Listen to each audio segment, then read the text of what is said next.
Good evening, everyone, and welcome back to a brand new Explorations with Leslie Tanner. It is beyond wonderful to be with you all this evening.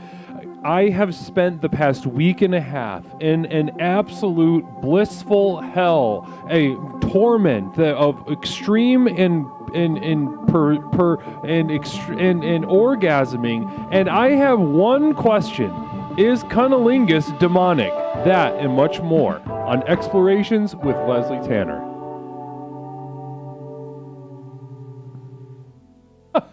Good evening, everyone, and welcome back to Explorations. It is wonderful, beyond wonderful to be with you. LVBZ, we've been on...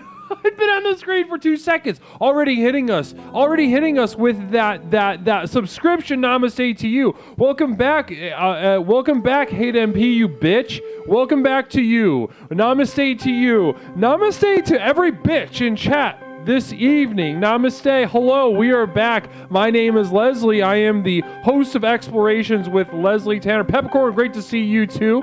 Namaste to you too as well, bitch. Great to see you adding your energy as well. Namaste to each and every single one. I missed you so. How I missed you. I miss each and every single one of you in my absence. Is the word I'm looking for. In my absence. And a communal vision from Nevada. Cunnlingus is that Italian? Let's go with yes. Cunnlingus is Italian. I would believe that. This is how I judge fact. How I've come to judge fact in my life is that if it sounds like it could be true, like Cunnlingus being Italian, then I repeat it to everyone I know. Hot Spring says, I'm a cunning linguist. I have a tongue for it. A little bit of fun there. We're off to the races, having a lot of fun. I'm going to ask you to tamp this down in a little bit, but not quite yet. Let's keep this train rolling. Keep this excitement percolating. Keep the enthusiasm with which, namaste to you, Robotic. It's great to see you in the chat as well. How are you doing? I hope you were doing all right. Hopefully nobody KYS'd over the past week and a half. I know the world can be very scary without the program. Dooch, namaste to you. Namaste to you, Dooch.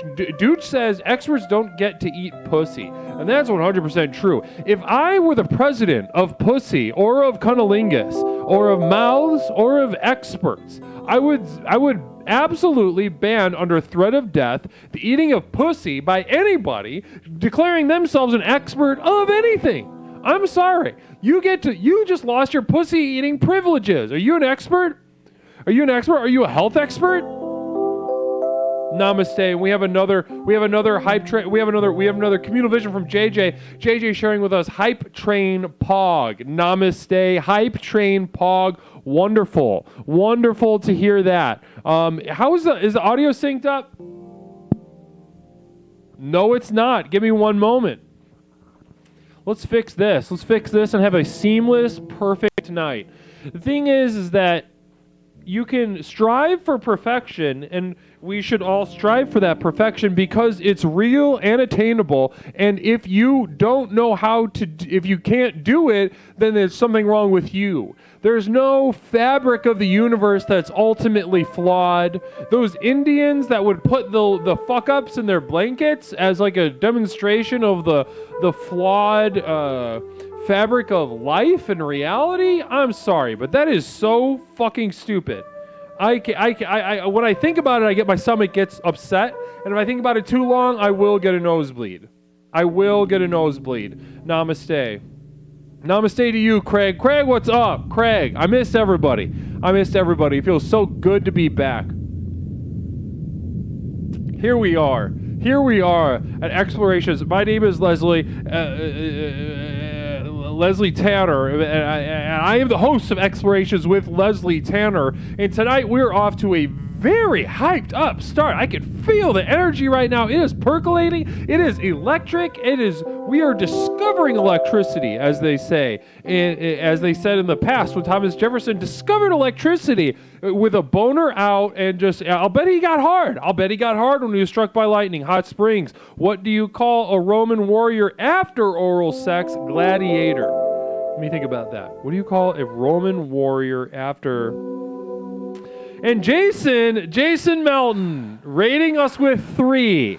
Rating us with 3. Namaste to you. Namaste to you, Jason. How was the stream? What'd you guys get up to over there? We're just getting started over here. We're just dipping a toe in. We're just getting a little stiffed up. We're just getting a little damp. I can feel the damp crevice of the chat right now. I can feel it moistening, becoming pliable, ready to have fun, but also ready to get to work. Now that's another thing. Don't forget. I know we're getting excited. I know we're having a lot of fun. We're making a lot of jokes, and we're doing that kind of stuff for sure. Namaste to you, Moisty, gifting us. Yes, join us in following Jason. Shout out. Also, everyone on this channel right now, follow Jason Melton Twitch. You love Jason Melton Twitch's channel. Brand new streamer, very funny, very insightful, wonderful mind. Run, don't walk to follow Jason Melton Twitch, please. just getting his legs under him as far as streaming goes, and he's doing wonderful things over there on the channel. Please, namaste. And also, Moisty, thank you so much. Absolutely, Jason. You see that kind of response, that kind of positive response, that warmth in that response, but also the playfulness. I see a couple tildes in there. Who the fuck uses a tilde? Nobody fucking uses a tilde.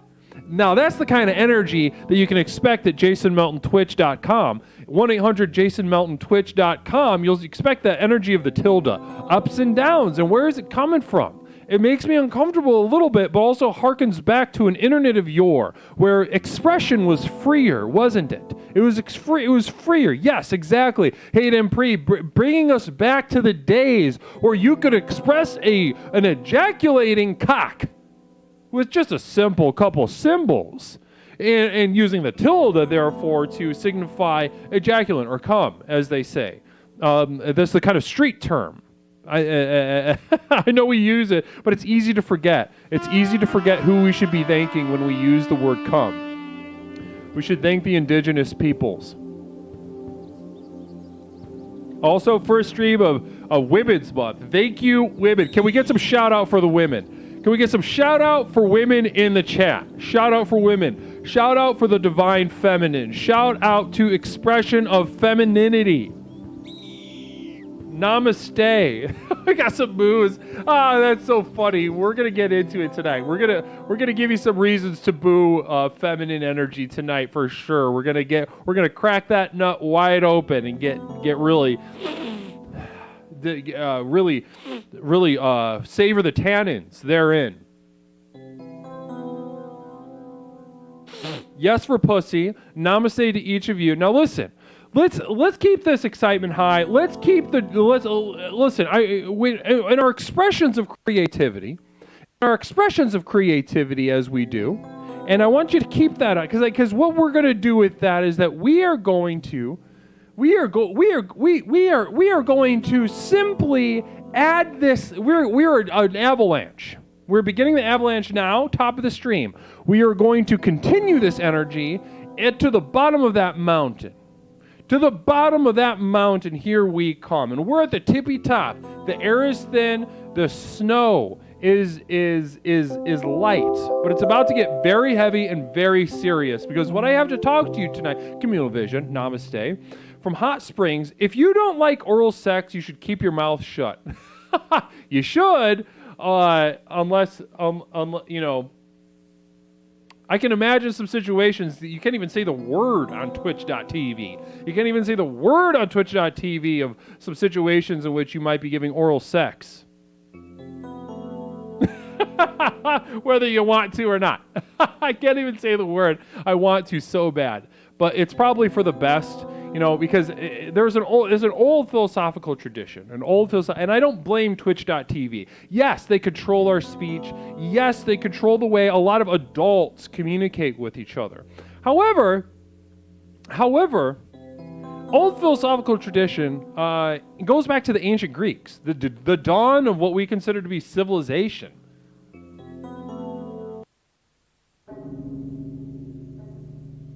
And what they established in no uncertain terms, what they established there was the idea that if you take some bad stuff that's yucky, right? That's no good, right? Take some disgusting poo-poo stuff that you don't want in the world anymore, that you are attempting to purify from this modern society, as we should. As we should. Take those things, and what do you do with them? You just stop saying the word. That's the first thing, and then it goes away, and then it's just a matter of time. It's like putting it in the microwave. Heat up the Hot Pocket. Tuesday in it, Fort. Disgusting accent. Oh my God! I don't know if there's any other British people tonight. Maybe we'll get a couple calls in, but what a unfortunate way to speak. What an unfortunate way to have to open your mouth and communicate and express yourself. So namaste. Listen, so I don't blame Twitch.tv for not letting us use those words, because it's a simple fact of the universe that if something is bad in the world around us, you stop saying that word and it goes away. Or you make up a new word for it that doesn't sound quite as yucky for the next 5 to 10 years before it takes on, the weight of the ugliness that we'd like to banish. Then you just come up with a new word, or you just outlaw it entirely. And you know what? And again, like I said, it's as easy as microwaving a Hot Pocket. It's the the Greeks established the Hot Pocket philosophical strategy of social purification. Namaste. And we thank them every day. We thank the Greeks every day. Appreciate that. Namaste to you. Banning things always works. See, I wouldn't say it if it wasn't true. I couldn't say it if it wasn't true. My body would shut down. You'd see my eyes roll back, nosebleed, shit in my pants here on live streaming if it wasn't true. If I tried to say something like that wasn't true, my body rejects the truth. That's why I'm able to sit before you, stand before you here. Leslie Tanner. My name is Leslie Tanner, and I am the host of Explorations with Leslie Tanner. Namaste. Hello to you. And go ahead, caller. We're going to have to... I gotta get into the theme first. Caller, 1 second. I just gotta get into the theme real quick. You all right to hang out for a second? Yeah, I can hold on for a sec. Wonderful. Be right back. Well, guys, it's time. Let's get into it. Tonight's theme. Jonah Ray, I don't know what the fuck you're talking about, but wonderful. Okay. Listen to me. Listen to me right now. Listen to me. Tonight. Oh, no worries. Yeah, I'm sure we're already getting clogged. All right, great. Tonight's theme is Cunnlingus demonic? Now, I've been away from you for about a week and a half. And essentially, what I've been doing is the same as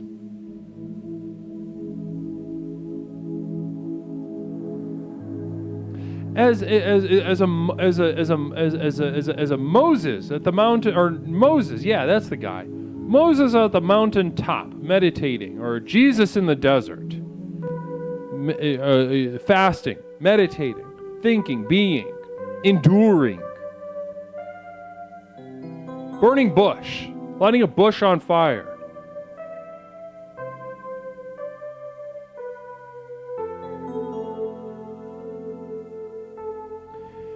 And I've been meditating on this question. Meditating for a question that first I was meditating for a question that I wasn't asking yet. I was asking the universe to show me a question that I should be asking. And then I had the gall. Yes, I did. I had the gall to look for an answer. I had the gall to ask that question, continue my practice, continue my meditation, continue my enduring of pure and utter suffering for the past week and a half, to look for an answer to the question and the question I didn't have even yet. But yet I looked for both. I looked for God. I didn't find God. A child, afraid, a coward, an infant, But eventually I did find a question. A question that I think we all need to take a little more seriously. A question that I think deserves the full weight of our intellectual and spiritual abilities. Now, many of you have been with me for a long time now, haven't you? You've been with me, some of you since the beginning. Now, what I'm going to ask you tonight is I'm going to ask you for more than anyone's asked you for anything ever before. I need all hands on deck. I need third eye, clockwork orange, wide open. Hold it open. Do not close it. Do not blink. Get some Visine. Get some spiritual Visine and squirt it into your third eye. If you close that fucking eye, we're all fucked. We're all fucked. That's how important this question is. Your brown eye open. Open your brown eye. Open your ass. Open your ass to the universe.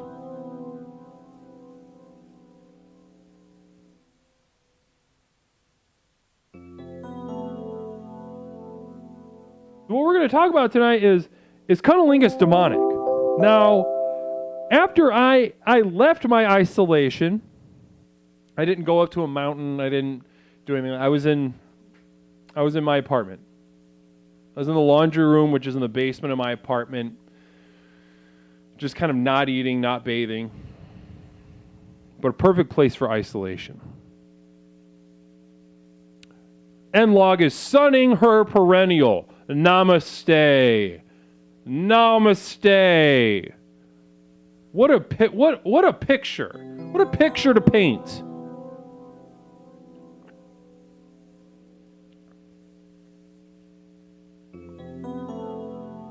Now I'm going to tell you my answer. I'm not gonna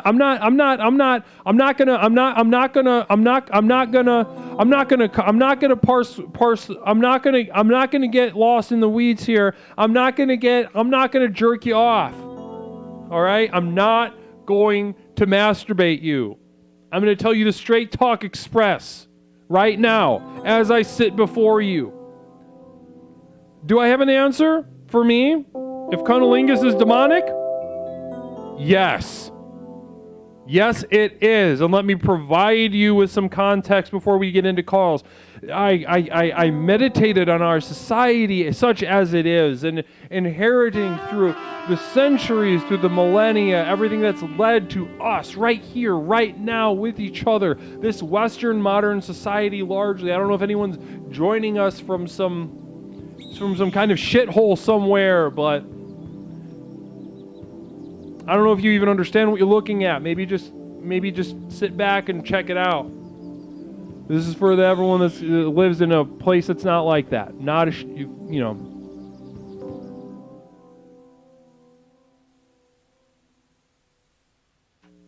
We are largely, to an extent, that bothers me, honestly.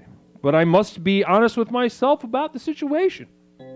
We are inheritors of a post-Enlightenment Christian tradition, aren't we? The age of reason, the age of Protestantism.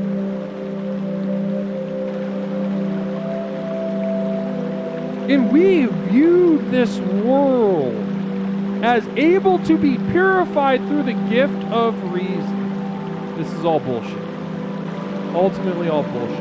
So if you go back to the root, Christianity. What's at the beginning of Christianity? Garden of Eden, Genesis, the book of Genesis, Garden of Eden. Now, things were going okay in the Garden of Eden, right? Until they weren't. And why weren't they? Somebody remember that part of the story? Somebody remember why things weren't going good? Women. Femininity. Now, in many ways, I regard this as a gift, the knowledge of God. Ate from the tree of knowledge and gave us the knowledge of God. In some ways, that set us free. But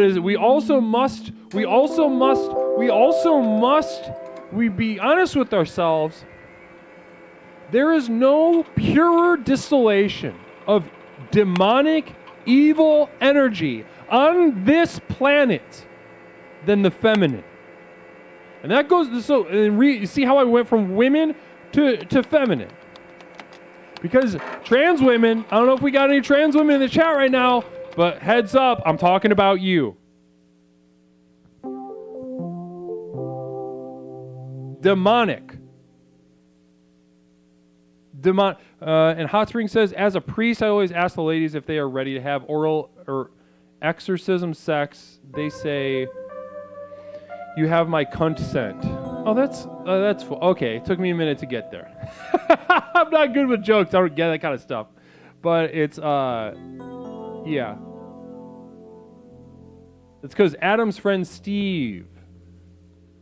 Oh, so it's because it was, well, I would like for it. Listen, I wish we could blame the fallen nature of our society on homosexuals. I wish we could. Don't you? Am I alone in this?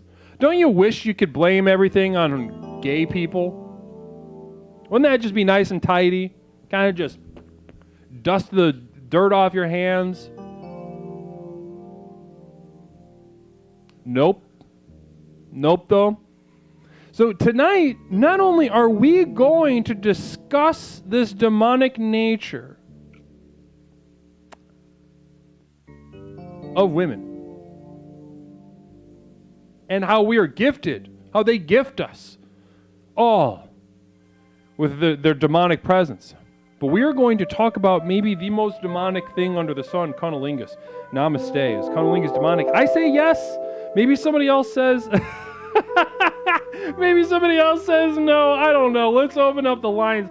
855-313-6028. 855-313-6028. Let's get going. I got a caller on the line already. Caller, welcome to Explorations. My name is Leslie. What's something that I can call you this evening? Hello, Leslie. Something that you may call me. There's two things you may call me. One of them is the classic Andrew. I call in all the time. And the other one is Robotic Falcon 21. Andrew, Robotic Falcon 21, namaste. Namaste to you as well. It's great to hear your voice. How are you doing? I'm doing great. You know what? I called in and JJ answered the line and he said, Andrew! So, I mean, that made me feel good. I feel remembered. Oh, you are remembered, Andrew. Robotic. It's great. No worries here. Isn't that call screener? Isn't JJ the man? JJ is the man. I have so much respect for JJ and so much respect for you as well, Leslie. Namaste to you, Andrew. Namaste to you. Also, let's get some W's in the chat for JJ hitting what's it? Affiliate. JJ got affiliate. I want to put a W in that chat right now. Yeah, W's for our boy. Get an affiliate. Namaste to you, JJ. Namaste, JJ. I don't know if you can hear me, but namaste, JJ. Namaste. Massive, big milestone, but even bigger things ahead. Namaste to JJ for that accomplishment. Putting that nose to the grindstone. Now, Andrew, let's cut the bullshit, okay? Let's cut it. Let's not just sit here and waste time. Your time is too precious. Your mind, I'm sure, teeming with thoughts, ideas that must be shared, must be expressed.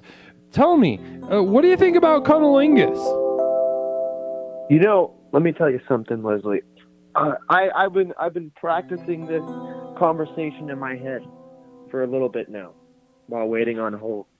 And you know what? Before we get into is Cunnlingus demonic, we have to think to ourselves, is premarital intercourse demonic? Because when you think about it, intercourse and Cunnlingus can go hand in hand, right? Because during that very intimate moment, I'm sure somebody would be like, I want to perform Cunnlingus on you. And that in turn is demonic because the intercourse act is demonic. Interesting. So you're saying the act of having sex before marriage is the framework that we should be dealing with when considering cunnilingus and the demonic nature. Now, have you ever had sex before, Andrew? I have. Are you multiple married? Times. I am not married. Not married, have had sex. Yes, I was a teenager once. So you had sex as a teenager. That is correct. So not only was I having underage sex, but I was also having premarital sex. You were having underage. I was underage. I feel like underage sex refers to a crossing of the border. Crossing of the border. You know what I mean? Like underage sex. When I think of underage sex, that's like, ooh, that's spicy. That feels bad. Like maybe someone's up to something not good. But if you are underage, I guess you're technically having underage sex if you're underage. Communal vision from Larry Picklejar. Andrew did not have sex. Someone is challenging your historical record of sexual intercourse, Andrew. Larry Picklejar, were you there? That's my challenge back. Interesting. I guess we'll hear back.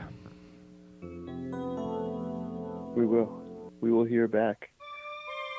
I was not, because it did not happen. Oh. Wow. Are you challenging me, Larry Picklejar? Wow, it sounds like he is. Well, listen, don't get... Are you listen, arguing with me? listen, Andrew, I'm going to tell you something about Larry Picklejar. Larry Picklejar is unhappy, and this is just part of Larry's journey, and I think we all know exactly the score on the scoreboard for this. This is projection. And if you want to burn some energy out of your system to get a good wrestle in with Larry, go for it. But I'm going to ask you more about this cunnilingus business, if that's all right with you. That's completely fine. You got my full attention. Fantastic. Well, listen, would you have... Well, that's a good point, and Log. Would you have sex... Maybe these two fellows should have sex. Well, anyway, cunnilingus. Now, have you ever done cunnilingus? I have on my ex-girlfriend. And could you feel demons? I could feel the demons entering my body and my soul. And in that moment, I thought to myself, I need to stop this before I get more demons into me.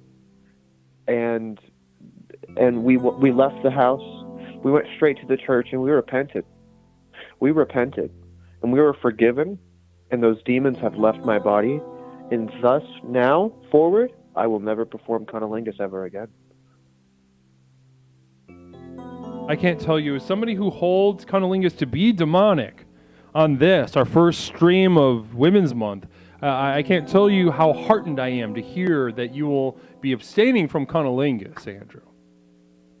Thank you. Well, listen, but where do you see the role of demons in your life? Do you see a place for demons and demonic energy? Do you see it as purely bad, or do you feel like maybe there's some truth there? Maybe that's a path I should take.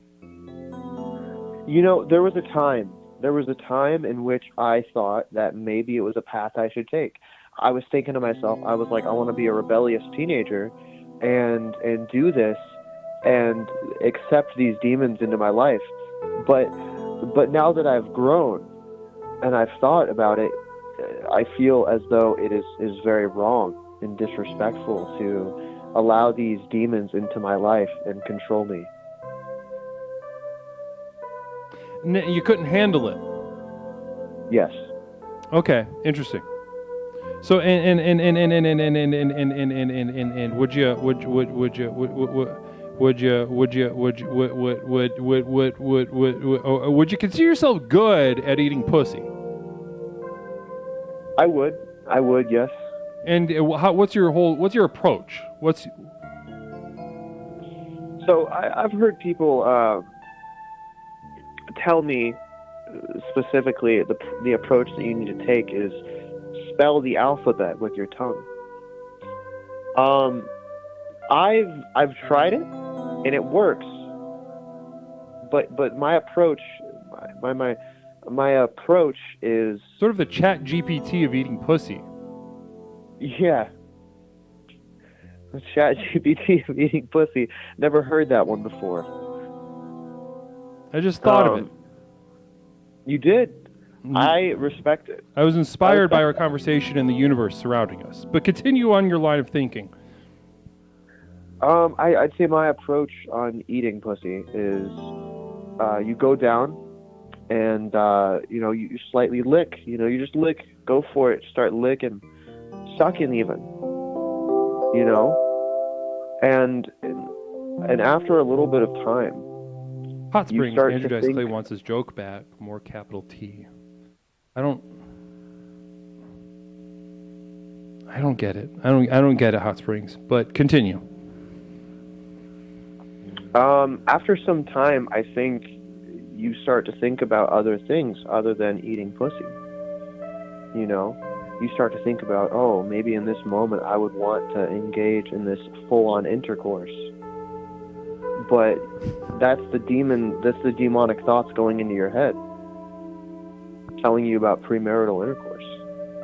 So okay, well, interesting. Let's leave it right there, because what you just shared, I think, is raising a lot more questions than it is providing answers. And that's what we like to do at the top of the stream. We like to plant seeds that will then germinate in the minds, spirits, and bodies of the explorers here present in the chat. If that's all right with you, I'm going to go ahead and end it right here. Thank you so much for being with us tonight, Andrew. Of course, Leslie. Namaste. Namaste to you. Certainly we have another caller waiting.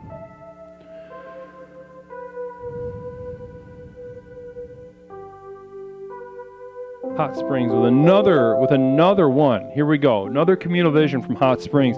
Sharing with us, I found an origami Cunnlingus porn channel, but it's pay-per-view only. Hot Springs is really on a tear tonight. Hot Springs is really reaching for the stars and landing among the stars.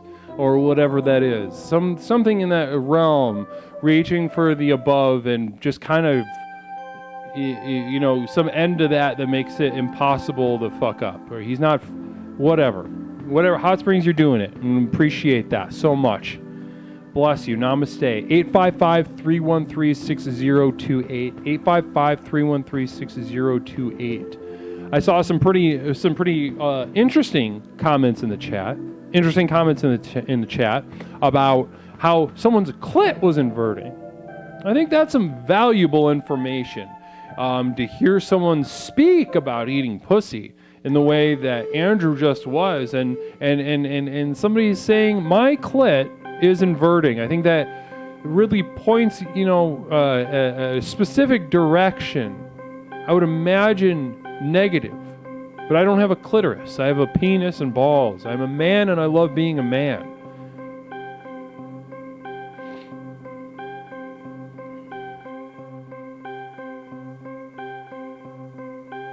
I love being a man. I love being a man. Cunnlingus, is it demonic? 855-313-6028. 855-313-6028. Here we are again with each other. Explorations with Leslie Tanner.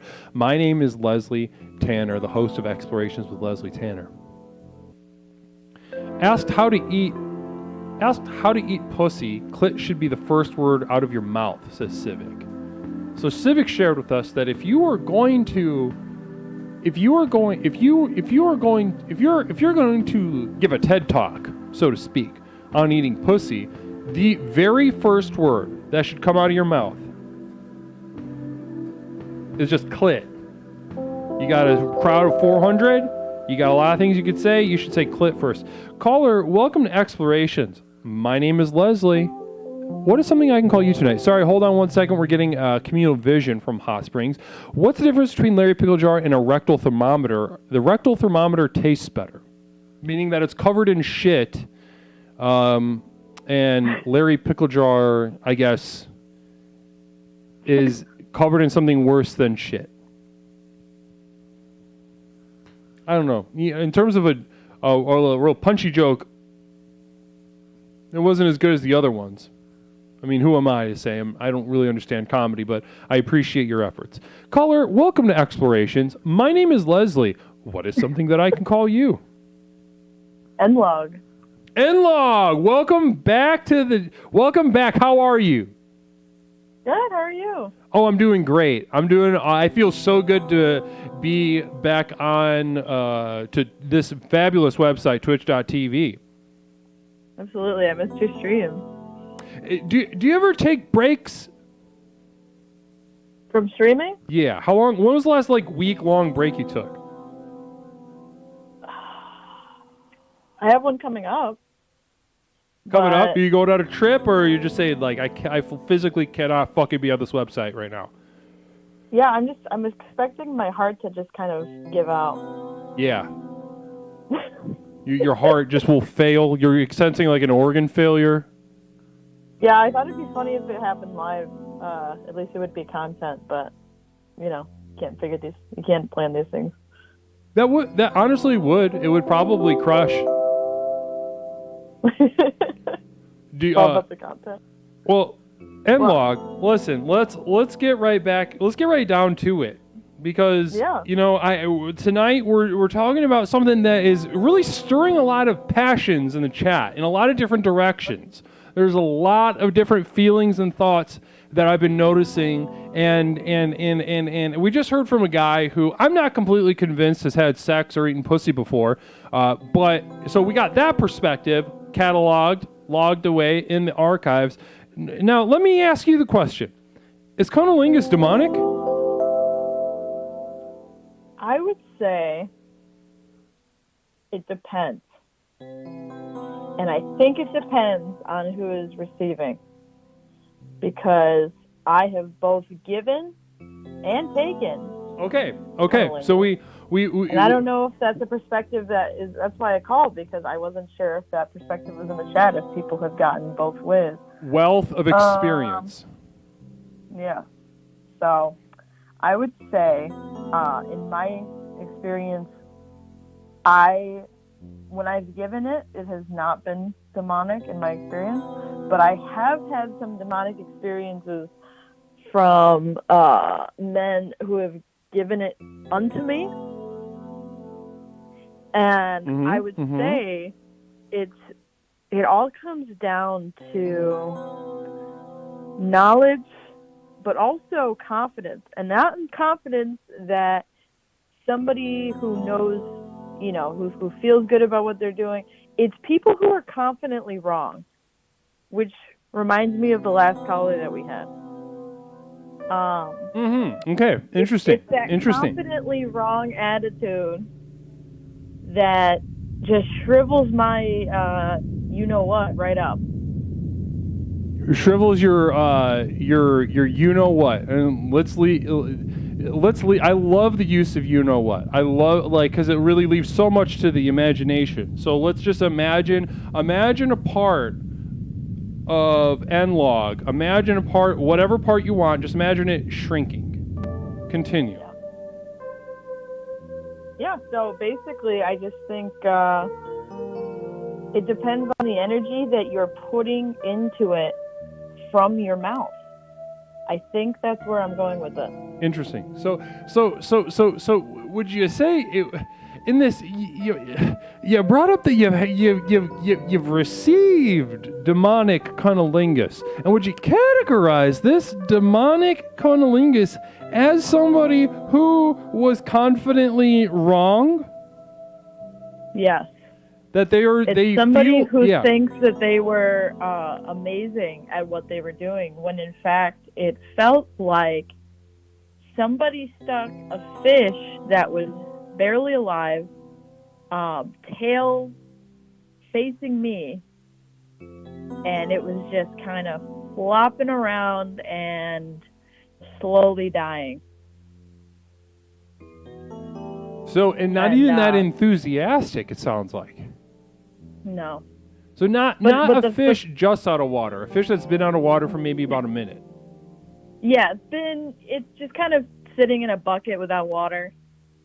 And and that's the energy that I was receiving. So that was pretty demonic. But the true demon that I saw was when the gentleman came up from air and gave me a look and said, "How was that?" Like didn't finish and then just ask that question? Yep. So no. And how close was he yeah, to the finish line? oh, not. I mean, I don't even think he was in the race. Not even close. You're trying to be encouraging, I'd imagine. A little bit, like kind of just like, hey, just try to get him on the right track, so to speak. If anybody has ever seen my stream before, which is you, I've never lied to a man in my entire life. Wonderful. They don't need that. I never will. No, nobody needs a pat on the back for that kind of behavior. Now, it's sort of like you know, I'm imagining right now. I'm imagining right now. Shout out Nlog. Can somebody shout out? Can I get a? Somebody's asking, who is this?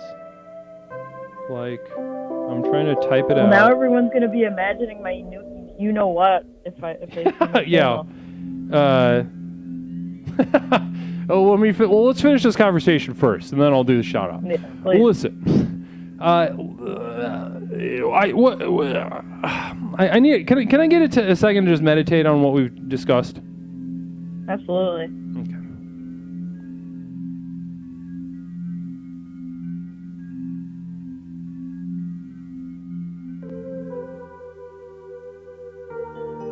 Oh, what did you tell this young man?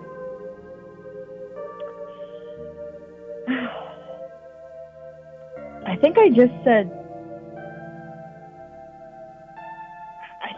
it wasn't working. Okay. I don't remember. I think I just said better luck next time. Oh, okay, right on. So like a pinball kind of answer, just like a wah, wah, wah, wah, wah. Yeah. Yeah, okay. Interesting. Now, has...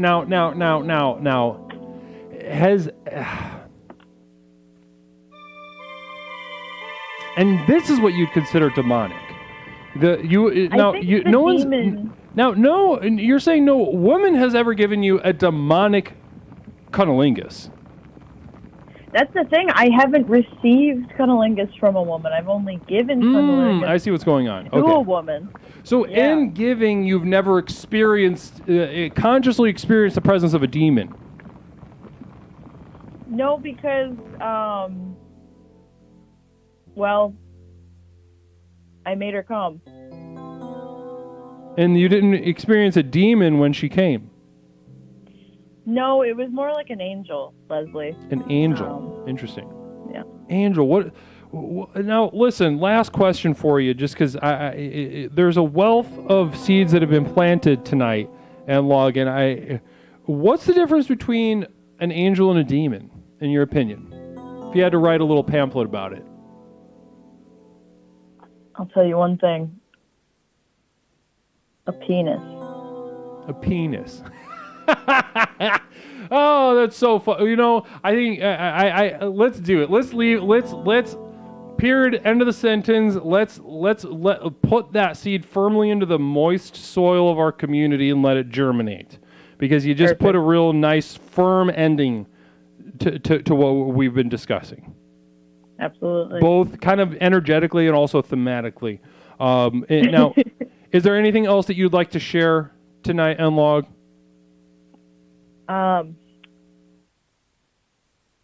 Don't be confidently wrong. That is my final takeaway from this. And how would we go about not avoiding being confidently wrong?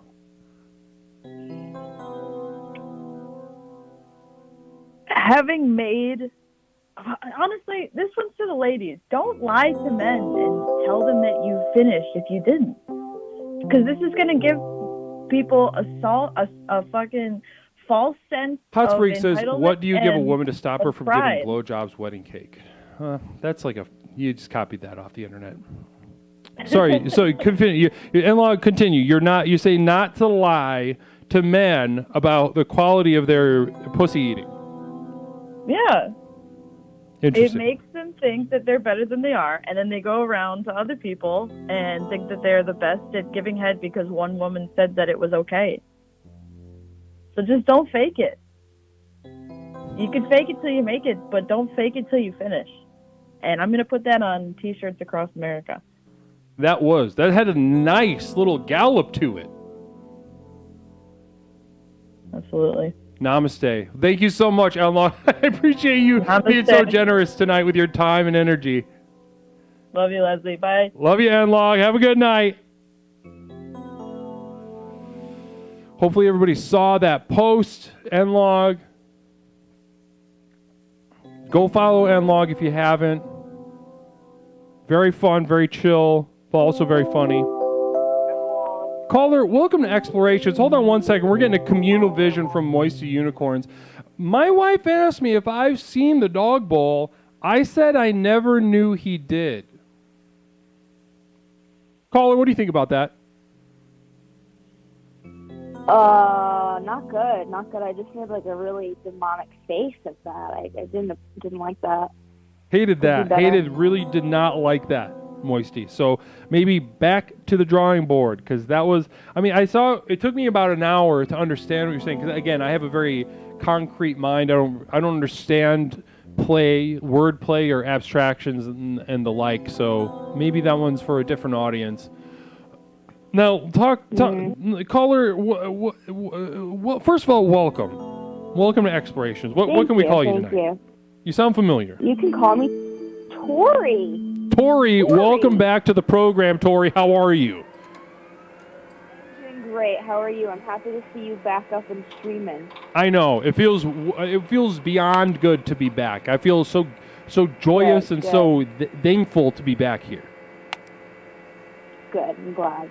Now, Tori, what is on your heart and mind tonight? I always, Tori, whenever I speak to you, there's never a deficit of thought. Yes, I'm just a limitless source of knowledge for all things, and I like to spread my knowledge, and I feel particularly strong about this topic, so I figured I would share. Okay, and let me guess. You think Cunnlingus is demonic? It depends. I think there's a good demonic and a bad demonic with Cunnlingus. Okay, take us into this. Now, this is an interesting. I want to just kind of make this very obvious and clear, because there's some very challenged members in the chat a lot of the time. So I want to make this very obvious to them. Now, what Tori's talking about is acknowledging the experience of demons within Cunnlingus. Now, within that experience of demons, what Tori's doing here is creating a subdivision. Some are good and some are bad. Think of a good demon and a bad demon. Okay, now I just thank you for giving me that little period to make that clear to some of our more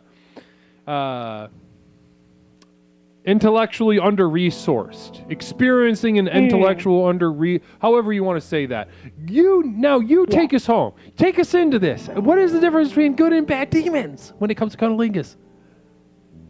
So when you experience a good demon, your body is overcome, and it's not you anymore, but it's a great experience. And a bad demon, it's like you're having an absolutely awful time, and you transport your mind into somewhere else because you can't. It's so bad that you feel disgusted and you don't want to be there anymore.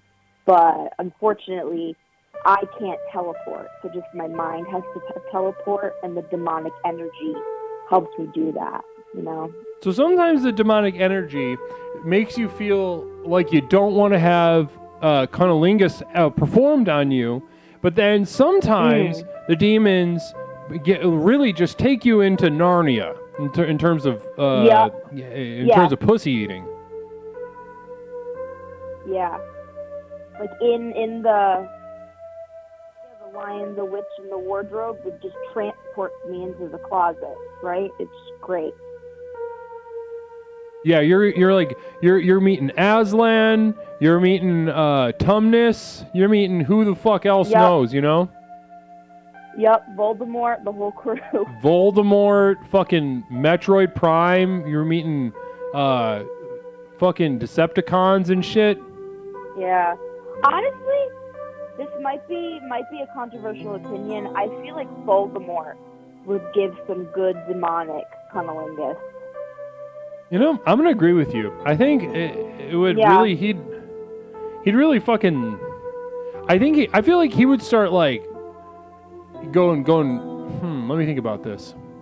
Yeah, I think he he would. doesn't have a nose, so he could just get up all in there. He's like the nose is in the way, and like he's got like the tongue. So I think it'd be great, you know. Voldemort would eat crazy pussy. Now that's interesting. Let's throw that to a poll. Can we get a poll started? Would Voldemort be good at eating pussy? You're gonna have to use a word other than pussy because Twitch once again is trying to banish things that are evil, things that are bad, and I agree. And I agree with the strategy also. So they're not going to let us say the word pussy in the chat. But if somebody could do a poll, would Voldemort be good at eating pussy? Yes or no?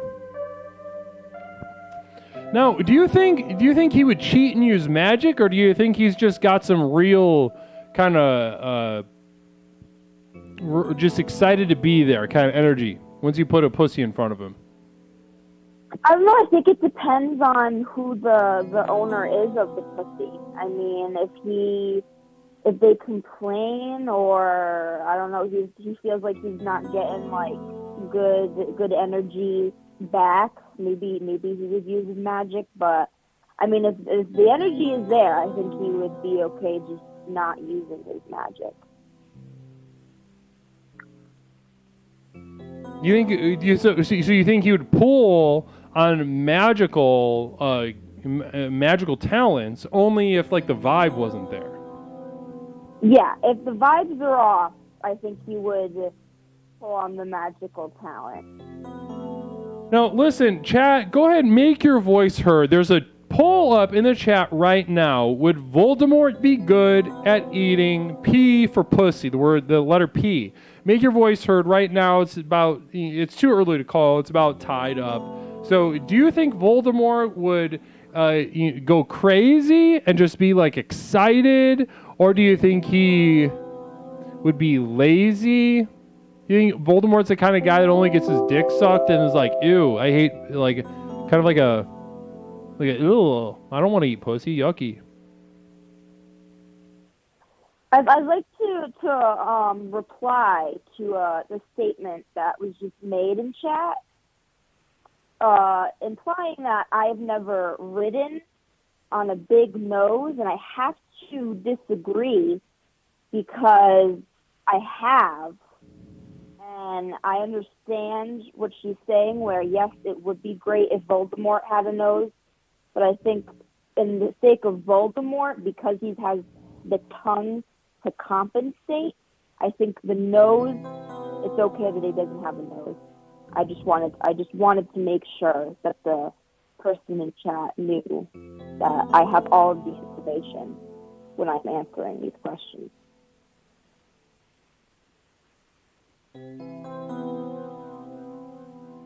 Is Voldemort gay? I think he swings both ways. He's bi. Yeah, he was a little bit too excited when he found Harry Potter, so. Well, and Harry Potter was a baby when he found Harry Potter. So you think he's a pedo? Oh, yeah. I think he's got some tendencies. I mean, he might be good at eating pussy, but I don't know. Voldemort was, I mean, one thing, whatever's going on, Voldemort was definitely molested as a young child. Oh, there's a lot of trauma there. A lot of trauma. Yeah, for sure. And maybe, who knows how that ended up being. Maybe he's just overly sexual. Maybe he's trying to... And a couple more seconds on the poll. Would Voldemort be good at eating pussy? And the... All right, we have pretty much heard. The answer is no. The community has spoken. Voldemort is bad at eating pussy. Interesting. Interesting. Wow, I wouldn't have guessed that. I would have guessed... Yeah, I mean... The people have spoken. I guess they proved me wrong. Yeah, it depends on how narcissistic he is deep down, or if he's like got narcissistic personality disorder, but maybe he's got like I I don't know, something like borderline or something. And I don't mean that as a, everybody makes fun of borderline personality disorder, and that's not what I'm doing. I'm just saying that's one of many ways that trauma can manifest into our adult years and can lead to a different sort of sexual pattern. So Phil Z says Voldemort is too wizardry as Jared is the Subway. Interesting perspective, and I appreciate you sharing that with us, Phil. Tori, listen, I feel like we could go on all night. We through the magic of the universe in our conversation, we have arrived at the idea of Voldemort eating pussy. Now, can you make the final statement for why you make the case, steel man the argument? Why is Voldemort good at eating pussy? Oh boy.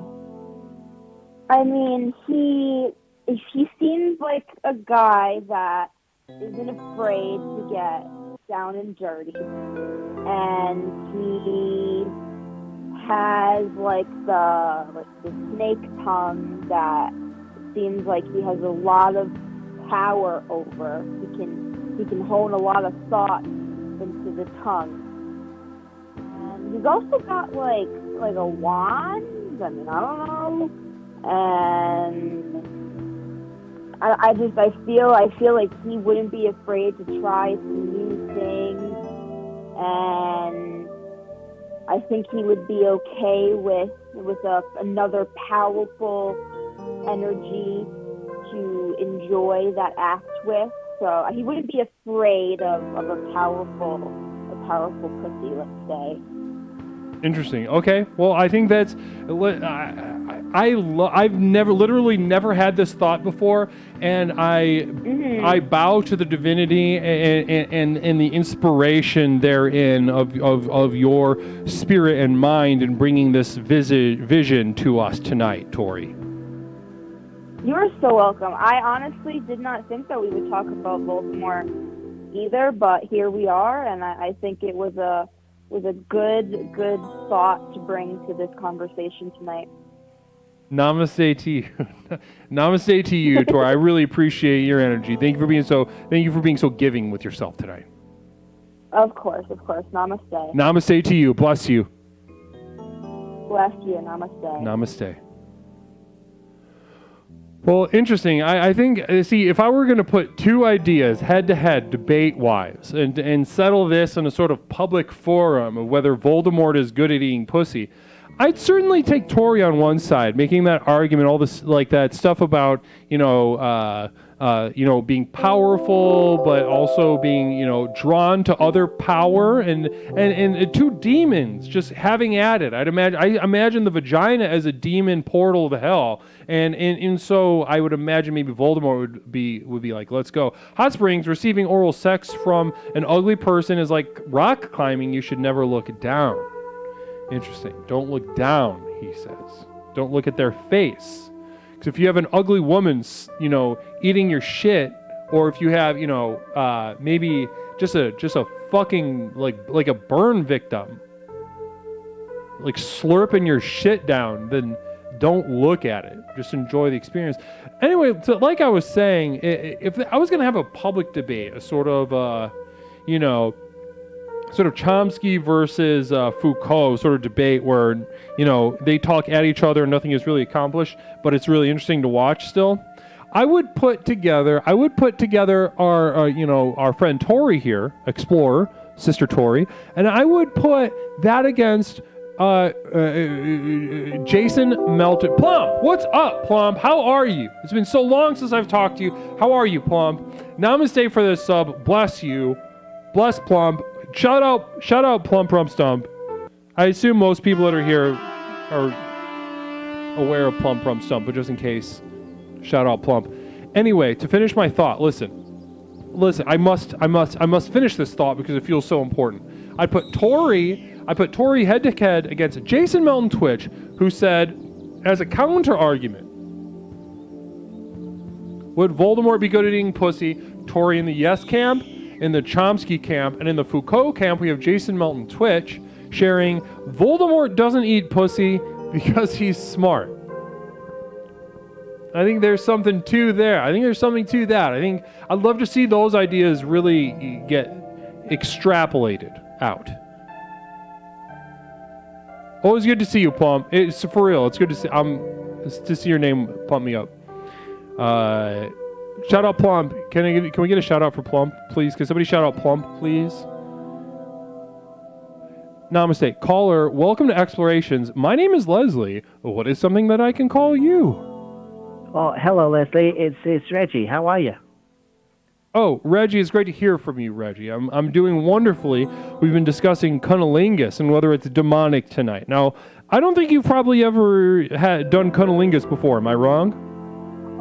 No, I tried to. I mean, I've dabbled. I had a bit of a crazy youth. But I've tried to. I'm turning over a new leaf, and I'm trying to stay away from the women. Okay, so on one side of the leaf is you, head buried between a couple thighs, eating pussy. The other side, you staying away. Yes, I think it's best for my health. What was unhealthy about the way that you ate pussy, Reggie? Well, I mean, it's look, when you I don't want to get too grotesque, but when you have too much fish, you get mercury poisoning, and I think it's to say I've always had that phobia that doing such acts is going to just give you the same thing. Okay, so it's like a superstition. You're afraid you're going to get like E. coli or mercury poisoning from eating too much pussy.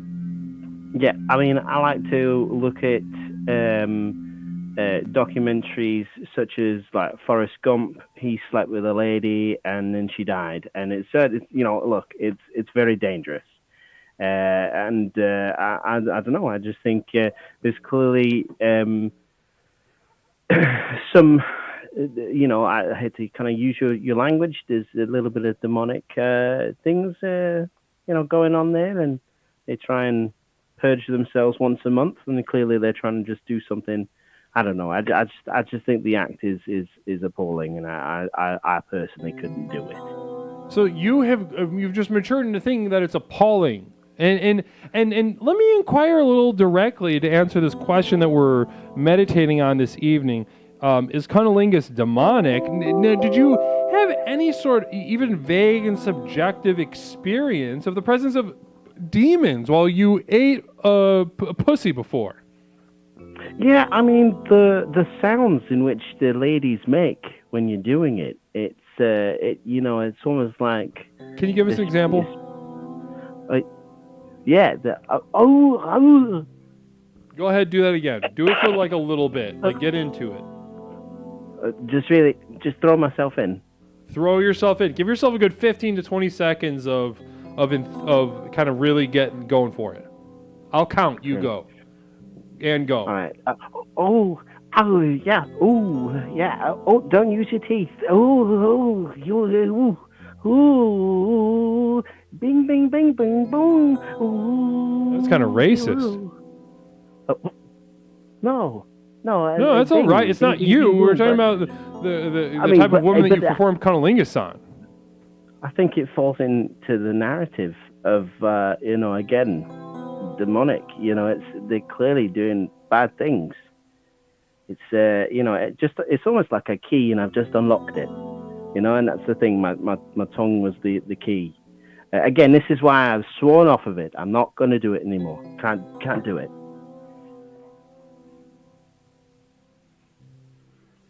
And what would happen if you did it again? What if you met somebody that you really wanted to perform Cunnlingus on?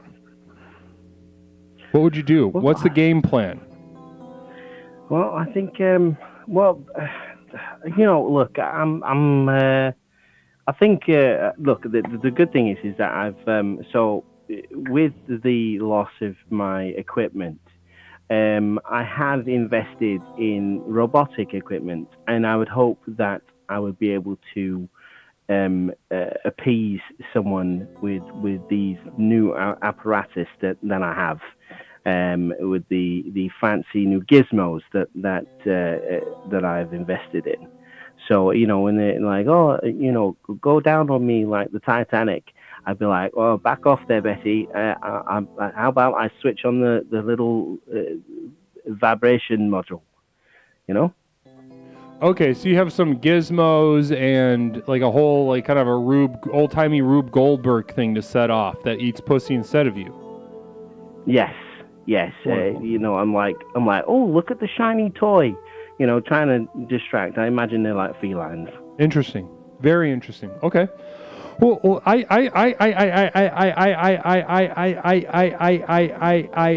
forgot what you said a second ago when I asked you about demons specifically. Now, when you said you started talking about how when you bring a woman to orgasm through the act of Cunnlingus, you do experience demons in what sounded like in the enthusiasm expressed within an orgasm. Is this correct? Yeah, it scares me a little bit because I you know, I'm like, what am I unleashing? You know, it's you know, you kind of watch again documentaries like The Exorcist, and you see the lady's head spinning around, and it's exactly the same thing. I just don't see any difference.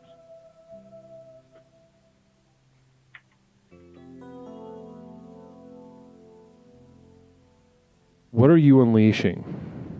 Well, that's the thing, is that again, I feel like my tongue is the key, and I'm unleashing a nightmare, and it's just going to go onto the streets because I'm clearly not, you know, hunkered down kind of material. I'm a man of the world. They can't tie me down, so they're just going to go out and they're going to seek elsewhere. And it's just going to keep spreading. So you agree with me? Yes, for sure. Yeah. But again, I've always been wary. Okay. Well, listen. You settle. Your history is very colorful. I won't go as far as to say that it's interesting, but I will say that it's it's got its ups and downs, which I think we can all relate to. Once again, I won't say that it's interesting, but I will say that it's relatable, I'd imagine, to many. And also I will say that it's got ups and downs. And I think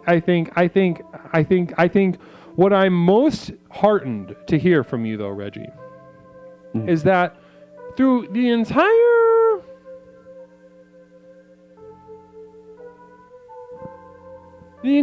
thing that you just said, all that stuff that you just said. Yeah. That you did, like me, experience demons. Now, maybe some other time we can go into whether these demons were good. Well, were these demons good or bad? Sure. Oh, that's a good question. I mean, clearly demons aren't good, but they're a lot of fun. I would say I was having fun in the moment. You know? Well, I think that they are good, but they're at odds with many parts of this world that we're in. And but that's an entirely different layer to this conversation. But what makes me feel wonderful, really, really makes me appreciate you, Reggie, is that as you ate a pussy, you also felt a demon in the arena. And I appreciate you being honest with us about that. And I appreciate you being so vulnerable with us tonight. I appreciate it. Have you ever seen the documentary Teeth? Teeth? No, I've never seen Teeth. Tell us about Teeth real fast. Oh, Teeth. It's a lady that eats men with her vagina. And she just goes on a carnivorous spree. And that's kind of, how I see it. I'm like, whether it's physically or a metaphor, it's quite scary, Gorgeous. Check out Teeth. And now, is it streaming on anything? Not that I know of, but it's got, what's her name? Megan Fox? She's the lady with the vagina teeth. Documentary starring Megan Fox. And Megan Fox has teeth in her pussy, and that's real. Yes. This is not a Hollywood lie by the what. Granted, this is a real life documentary sort of thing. Yeah, I don't really like to differentiate. I always think the movies are based on something real, and that's why I like to say they're documentaries, because, as the world gets a little bit stranger, we'll look back at these movies and go, oh, wow, that's actually nailed it. That's pretty straight on, Yeah. Mhm. Well, listen, So- Reggie, you've given us much tonight. I want to wish you a fairly well, and hopefully we'll talk to you on Thursday. Namaste to you. Oh, namaste. Thank you. Namaste. Hot Springs, how many calories are consumed when eating pussy? Depends on which... Hold on.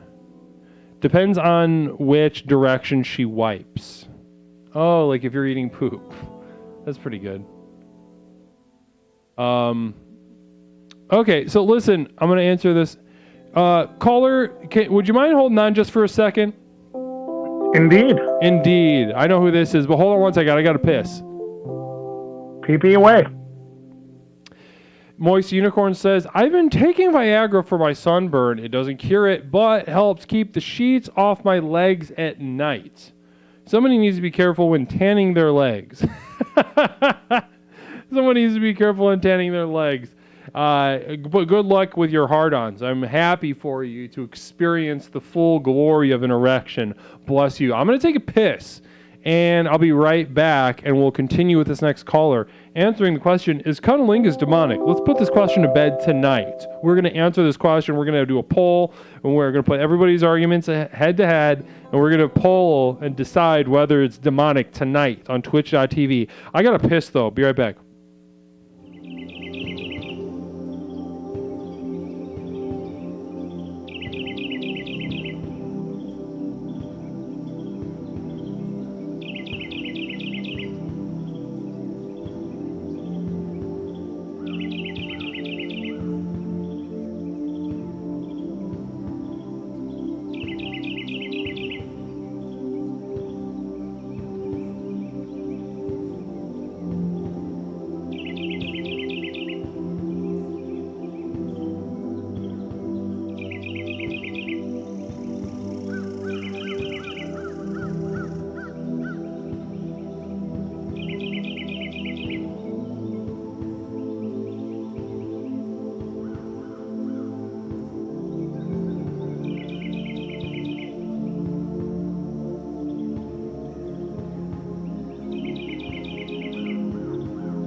What's up? And we're back to Explorations with Leslie Tanner. My name is Leslie Tanner, and I am the host of Explorations with Leslie Tanner.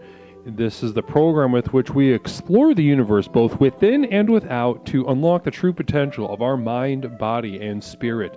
Bless you, namaste, and welcome to the first day of the rest of your life. Now, one thing I will mention before we get into this next call is that we have recently opened a new level to the program. Now, many groups before this have referred to the next level. You know, they say they call it the next level, but that's not. They've all been. Okay, take Heaven's Gate, for instance. Take Heaven's Gate. Though he's talked about graduating to the next level, is what they did. But we found out that actually they were weak and stupid. They ended up committing a you-know-what together.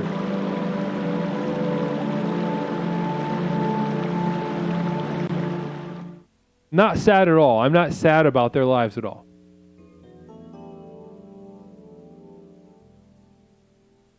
We're like Heaven's Gate. We're like Heaven's bunch of retards. But also, when I told my contractor I didn't want carpeted steps, he just gave me a blank stare. Okay, that was all right. But listen, but here what we have is called the next level. And the next level is where we begin our final journey. Now, those of you that are interested in raising your commitment, beginning your final journey within the program of explorations, simply type !final journey into the chat and you will be instructed on how to do that exactly. That being said, let's go to our next caller. Caller, welcome to Explorations. My name is Leslie. What is something that I can call you tonight? Leslie, this is Phil Z. Phil Z, I knew it was you the whole time. How are you? Oh, my Lord. How did you know? Because you have a very distinct voice. Oh, that's great. I saw your theme and I was super excited. I was reminded of a time in my life where demonic Cunnlingus was ever present. Part of my journey through pubescence.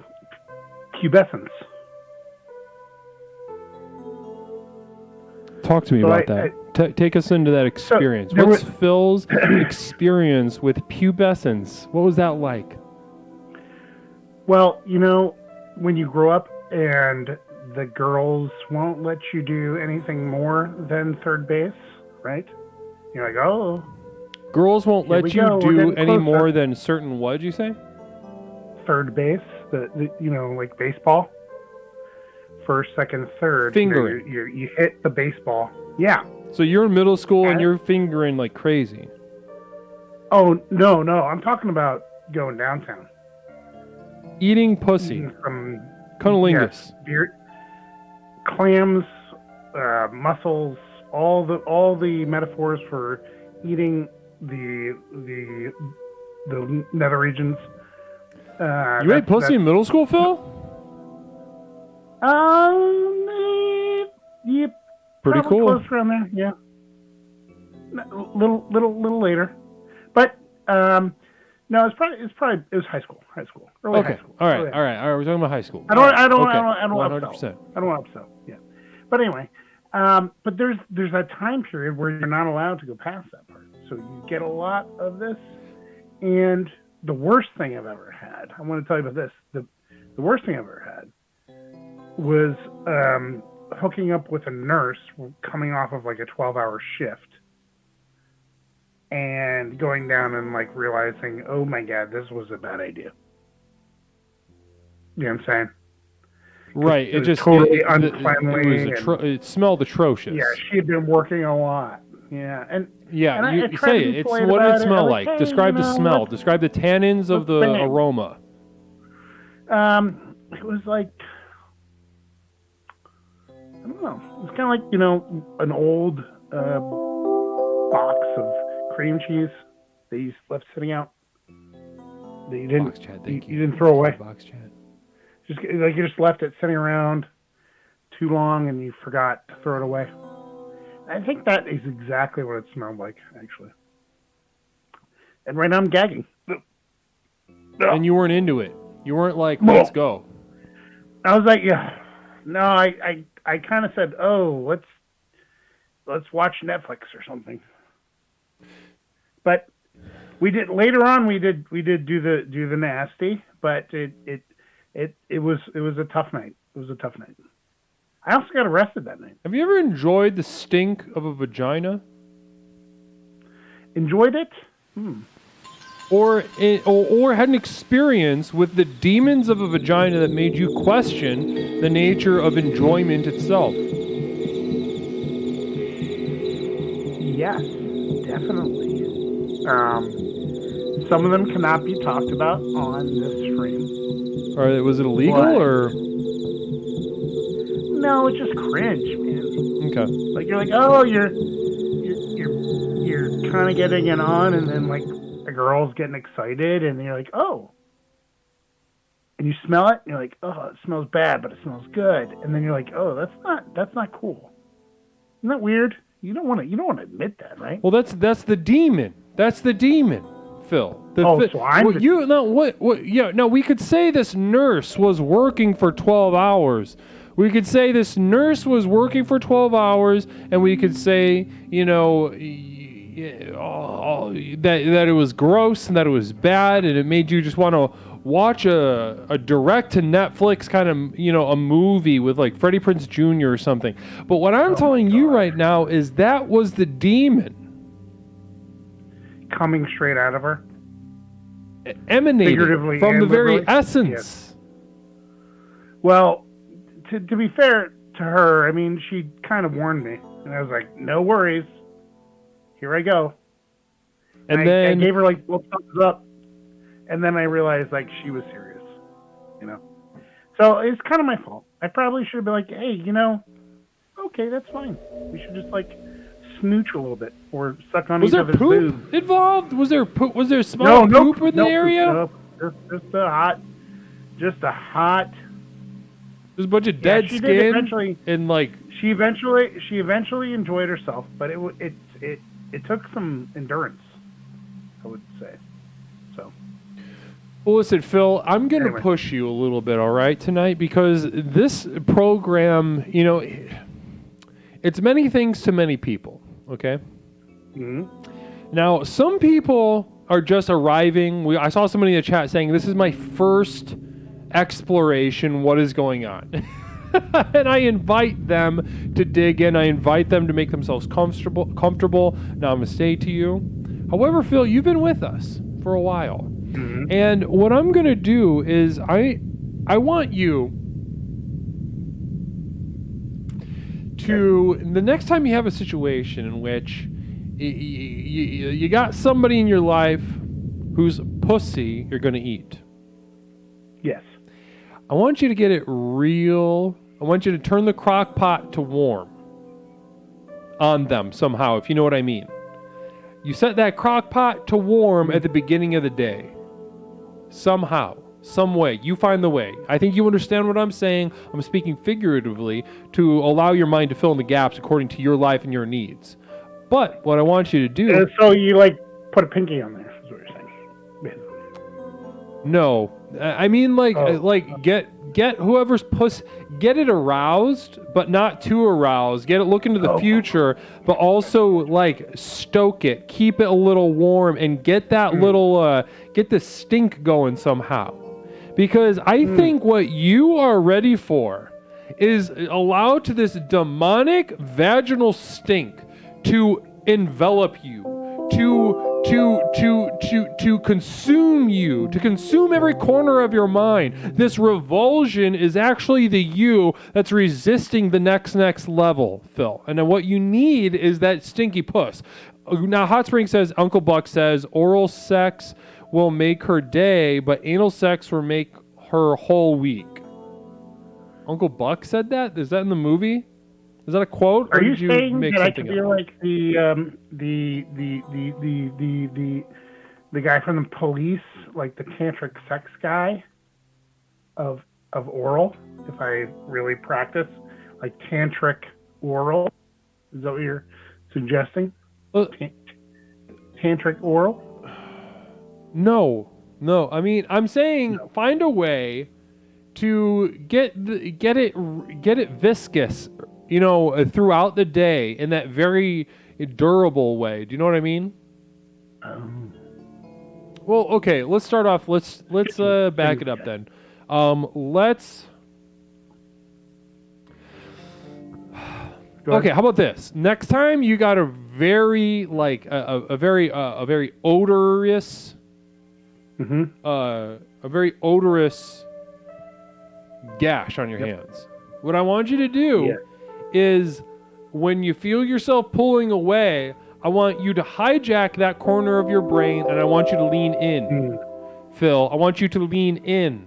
I want you to lean into the stink, lean into the demon, lean into the part of you that resists the departure. For it or against it? Should I pray to it and be like, you have no power over me? It'll have no power, but it'll also have all power over you. I want you to become one with the stink, basically. Power. Yes. Oh. We are a mutual agent of the experience.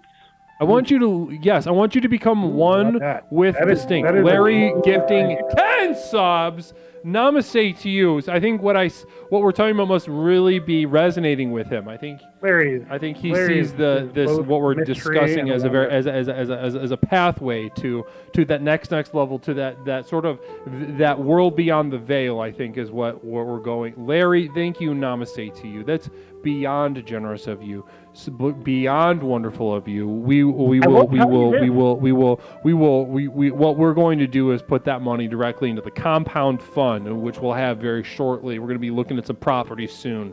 Namaste. Thanks to the wiggle room that we are given through generous subscriptions such as Larry's tonight. I will say now, listen. That was only the first experience. I've subsequently had amazing results. With amazing results with what? The Cunnlingus. Positive, almost spiritual. I want you to have the negative one, though. Well, that was early, so I was trying to lead this into a story where I talk about when you do the old 69. You ever heard of the old 69? Oh, sure, yeah. You get a little bit of give and take, right? Yep. And that went well. So I would encourage the chatters and the streamers to return the favor. And you like the yin and the yang, you want to be, which one are you, the yin, the yang? It's a big mystery. It sounds like a good compromise. Okay. You know what I mean? So you're a big fan of 60. Okay, let's leave it right there. Let's leave it right there. I want you to see, I don't know your situation in life, Phil. I don't know if you're coupled up, married, single. What are you? Two tubs. Two tubs. I'm married with two married tubs. with two tubs. Yep. One I can't bathe in because my kids don't let me. Okay, well, listen. What I want for you to do is get your wife's situation very stinky. Bathtub. Don't tell me about it right now, but I want you to get it. You know what I'm going. You know what I'm saying. You know where I'm going. I want you to get it vile. All right, and I want you to report back after you do it. All right, sir. I appreciate every single piece of advice you've given me. It has always worked out, so I definitely do not want to work away from that, but I appreciate everything. Thank you. Again. Namaste to you, Phil. Namaste to you. Bless you. Bless you. Wonderful. Love Phil. We love Phil. The energy Phil brings to the channel is unparalleled.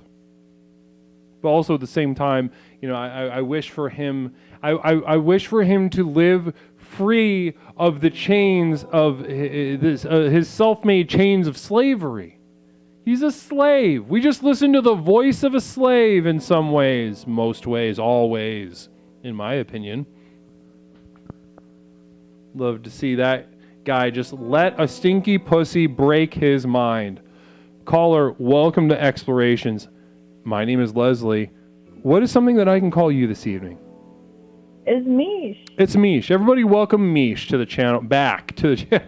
Mish, how are you this evening? I'm good. How are you? Now, I'm doing wonderfully. We're having a very rich tapestry of conversation this evening. Many threads sort of weaving in and out. I would say, I see 5 threads of thought between the calls and the chat tonight. So I feel very wealthy. Yeah, there's a lot going on. Yeah, there's a lot. I would say so. Lots going on. Everyone's so excited to hear your voice in chat. Aww. Well, listen, Mish, you never call up without one loaded in the chamber. Talk to me tonight, Mish. What's going on? Is Cunnlingus demonic? I don't think demons are real, but I hope it is demonic. Okay, so normally, we in this modern society like to think that we've banished God and therefore the entire framework that goes with God, including angels and demons. And we feel very confident about that. But what I'm hearing from you right now, Mish, is sort of a little more nuance of a perspective. In that, I don't think that it's probably demonic, but part of me hopes that it is. I want it to be. You want it to be. Now, is there anyone else like that in the chat? Is there anybody else that maybe doesn't necessarily consciously believe in demons, but ultimately would love for there to be pussy demons? I think it'd be kind of sexy.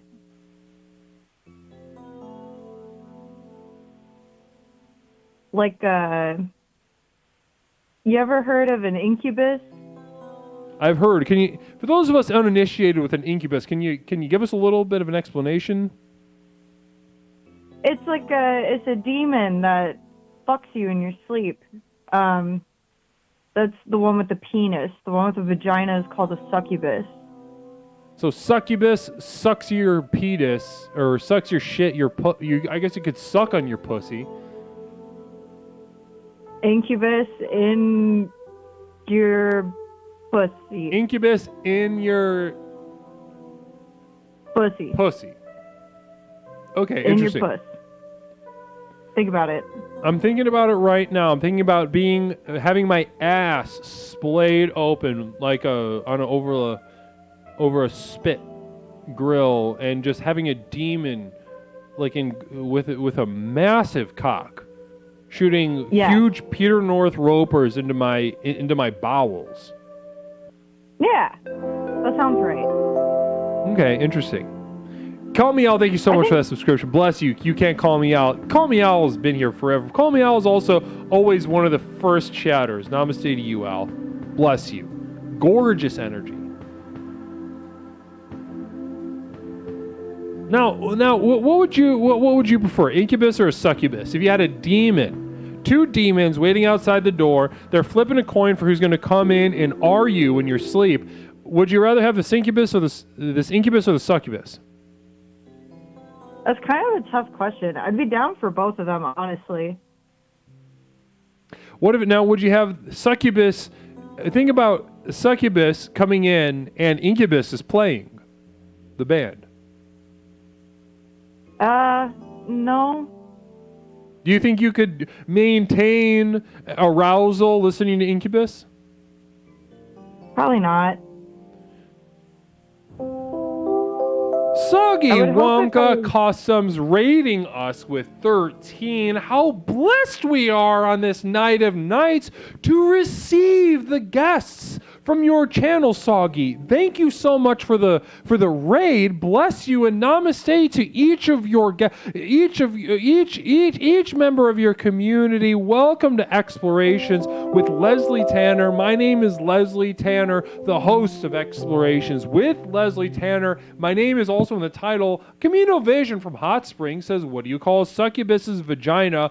A penis fly trap. Now, Somebody is reaching for the stars and landing amongst the stars. Bless you, Hot Springs. It made it made enough sense, and it really tickled me to hear that. I loved your play with the words. But bless you, Soggy. How was the stream? How was your stream over 22 bits from J. Marie? Thank you. Bless you. Namaste to you, J. Marie. I appreciate that energy, that warmth, that encouragement. We are building a fund for a compound, which is in our near future. We're looking at properties. Soggy, how was the stream, though? Because I must know the energy with which you have impregnated us, if you know what I mean. Vexus with 500 bits. You are reckless. You're insane, and I love that. That's exactly the kind of energy, that sort of dangerous recklessness that it infuses this like a compound butter. One time I watched a big fat Mexican guy make a compound butter with a Whopper. He blended up a Whopper with a pound of butter and then slathered it on another piece of meat. And him and his friends were like, this is literally the best shit I've ever eaten. Honestly, it pushed me. It inspired me, and I appreciate. Yes, Jason Melton has seen the Whopper video. It's rocks. I want to hang out with those guys. I wish I could be at that moment with them. But you are a motivator. Okay, well, listen. Listen. If you haven't seen the video, just look up Whopper compound butter big fat Mexican guy, and you'll see the results and really enjoy yourself. Give you something to to really reach for in terms of relationships in your life. We do have a caller on the. It's Mish, my temporary roommate, and also an integral member, absolutely critical member of this community. We're discussing the question: is Cunnlingus demonic? And just to bring the Raiders on board, what we were discussing, in the bigger picture, is that we might not necessarily believe in demons the way our ancestors did, but part of us hopes that Cunnlingus is demonic. Now, what? So we left off. We were talking about succubus, incubus. We could probably get fucked by either one, and we'd be excited and happy. But if you had to pick one, gun to head, Columbine style, would you rather get ate out by succubus or incubus? What would you pick? Mm-hmm. Probably the incubus. Incubus. And why incubus? I don't know. It seems stronger and scarier to me. Yeah, certainly. They'd both be scary in like a hot way, I think. I think everyone can agree that a mysterious, fantastical entity would be really fun to do sex with. Say that again. And I think everyone say that one more time. I think everyone wants to get fucked by a mysterious entity to some extent. Whether it's a hot alien, a hot demon, Bigfoot, yes, any sort of cryptid, really. Yes. The Mothman would probably be fun. Yes. Now this, Mish, you've delivered us. You've delivered us. You've landed our plane. Our plane has been circling, running out of gas for about 2 hours now. And what you've done just now is taken us and our to our landing strip, so to speak. You've taken us. Is Cunnlingus demonic? Maybe. I hope so. And ultimately, if it is, it is what we want. And in relinquishing ourselves to our desire to be fucked nearly to death by mystical entities, we are set free. Hot. Yes. Everyone's having some real hot answers in the chat. I want to get sucked off by Chupacabra. Nlog Twinkle Star says everything Mish says is objectively correct.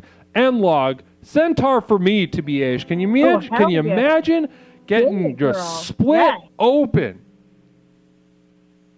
Just like a centaur, open you up like a fucking banana split. Wow, that is violent to think about. Also, Harry Potter keeps coming up. That was the last time I saw a centaur was in Harry Potter. Now, demon, incubus. You pick incubus over succubus. Now, is there another mystical entity floating out there for you, Mish, that you got on your roster? The Mothman. The Mothman. Tell me why the Mothman. When I think of the Mothman, I think of like paper thin little wings. Sounds hot to me. Be ticklish. Glowing eyes. Glowing eyes. Little tickly, feathery antenna. Probably got like a... Now that I'm thinking about it, a lot of moths don't have mouths. I was gonna say they don't have mouths. They just kind of starve to death over a period of like 2 weeks, right? Yeah, but those antennae might be fun. Well, it just means that like he's more driven by a carnal desire that's like there's no external embodiment for this sort of preconscious desire. So therefore, it must be even more psychotic. Yeah. Yeah. No, you don't think so? I was just kind of okay. I kind of zoned out. I don't know what you said. Okay, good. Well, who else is on your fantasy? Let's say there's 5 spots. We just did 2. Give me 3 more mystical demonic entities. And before that, communal vision from Hot Springs. Moths have a proboscis, which is a long appendage that comes from the moth's head. It is essentially a long straw used to suck the liquid from plants or other sources like pussy. Maybe he's got a proboscis. Maybe he's got... Okay, let's give the Mothman a proboscis. He's going to argue with a proboscis. Okay, so we got 2. Incubus, Mothman, give me 3 more. I liked the answer of centaur. I hadn't considered that, but now that I am... Honestly, I agree really with that. fun. Yeah, that sounds really fun. Getting just like torn asunder by a centaur... Because they're benevolent. They kind of do their own thing. They're not necessarily like they're sort of a neutral entity in terms of fantasy. So that might add some mystery. Centaur? Yeah, probably I think an alien would be fun too. Alien. Talk to me about which alien. Like a xenomorph, a predator, or are we talking about Close Encounters of the Third Kind? Ooh, like a necromorph from Dead Space. The video game. Okay. So something very violent. It might be fun. Like, don't they have like they got like tentacles and shit, right? The ones I'm thinking of have like fucking blade bones sticking out of their wrists and shit. Awesome. Okay, so a blade bone xenomorph. We got 4. We got an all-star team. So just to recap, before we get to the 5th one, we have, in terms of an all-star sort of fantasy league team of demonic mystical entities who are going to dick you down. We got the incubus instead of the succubus. We've got what was the second one? The Mothman. Mothman. A centaur, xenomorph from Dead Space. Who's filling in that 5th spot? I'm kind of debating between 2. Okay, can you which 2 are in your mind right now? Well, just like straight up the devil, like Satan. Okay. Yeah, I think that would be fun. But it kind of goes hand in hand with demon, I think, maybe. But he's like the king demon, you know? Or I was thinking, like just a vampire, classic vampire. Yeah, I saw somebody mention Nosferatu. Like that kind of like not even a pretty Twilight vampire, like a... I was thinking more like Bela Lugosi and Dracula. That's the shit. I don't even know what that looks like. He is Dracula. Look this up. He's the Dracula.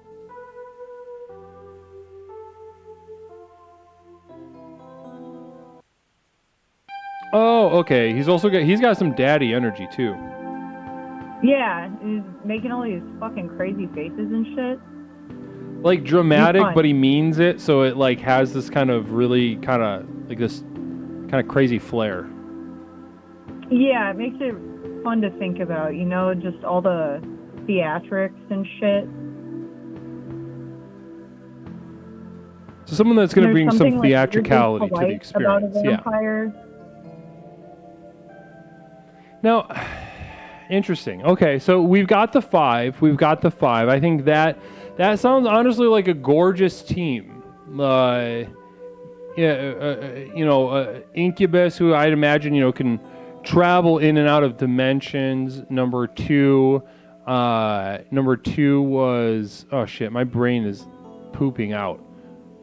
Mothman. Yeah. Okay. The Xenomorph, a Centaur, and Bela Lugosi's Dracula. Yeah. A classic goth, sexy figure. Communal Vision from Hot Springs. What did one lesbian vampire say to the other? See you next month. Ooh, laloo. I don't get it. I get it. I don't understand. Period. Oh, because They're lesbians are women. Periods above each other. Because lesbians are women. Mm-hmm. Okay. Yeah, I don't get stuff like that. So that was good. I understand. Yeah. Don't worry. Don't listen to me. You guys have fun with that kind of stuff. I don't really get it.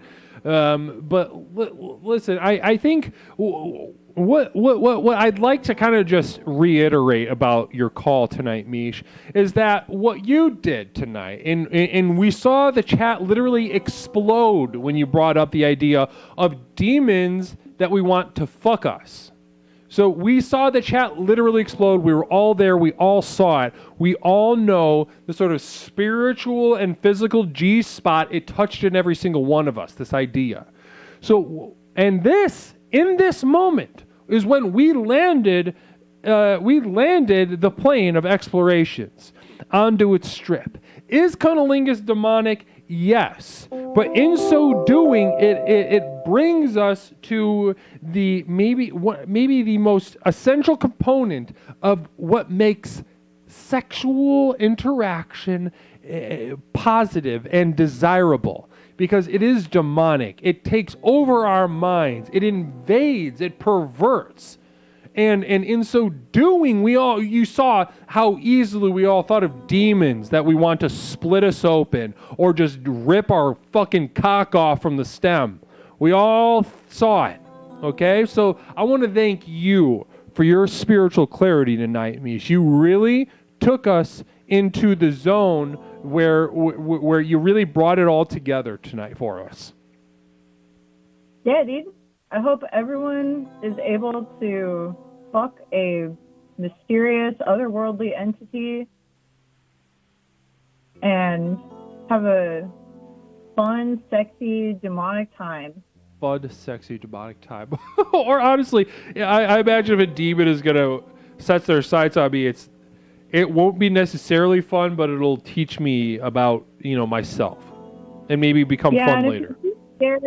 If you're too scared to go straight to like demonic entity or cryptid, just get into like fucking melting candles on your partner, or like knife play or some shit, It might be a good build-up. Or if you're getting, if you're steeped into the sub-program of explorations, alpha sensuality. If you're steeped in alpha sensuality, maybe think about just pouring hot wax on yourself while you jack off. There you go. There you go. Well, Mish, namaste. Candles that turn into lotion when they melt. Maybe get one of those. Say that again? They got those candles that turn into lotion when they melt. You probably just drip it directly on the pee-pee. Maybe not for a vagina, though. No, I would say go for it. What would happen with a vagina? What's wrong with that? A little yeast infection is my guess.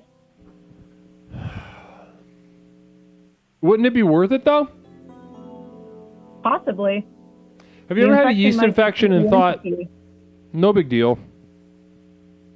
The infection just might be the demonic entity you're looking for in there. Exactly. I love that. The smell of a sort of a damp, like rising like bread dough is this. It can be the Beautiful. smell of a demon, the expression of a demon. Namaste. Well, listen, wonderful to speak to you, Mish. I really appreciate how much energy you've infused this community with.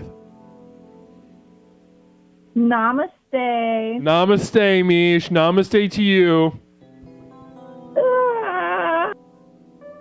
Wonderful. Already another caller. Wonderful. Caller, welcome to Explorations. My name is Leslie. What is something that I can call you tonight? Mr. Tanner, this is Tony Spaghetti. How you doing tonight, brother? Holy shit, it's Tony Spaghetti. Back to back to back calls tonight, and each one just you couldn't ask for a more poignant, pregnant call. Namaste to you, Tony. How are you doing tonight? Namaste. Listen, first of all, namaste to you, brother. I'm doing fantastic. You know, I want to call in because, you know, hey, let me tell you something. I love the theme tonight. You know what I mean? So I want to call in. I want to give my 2 cents on the situation. But, you know, Tony's doing great. Tony's a capital T tonight. You know what I mean? Capital T.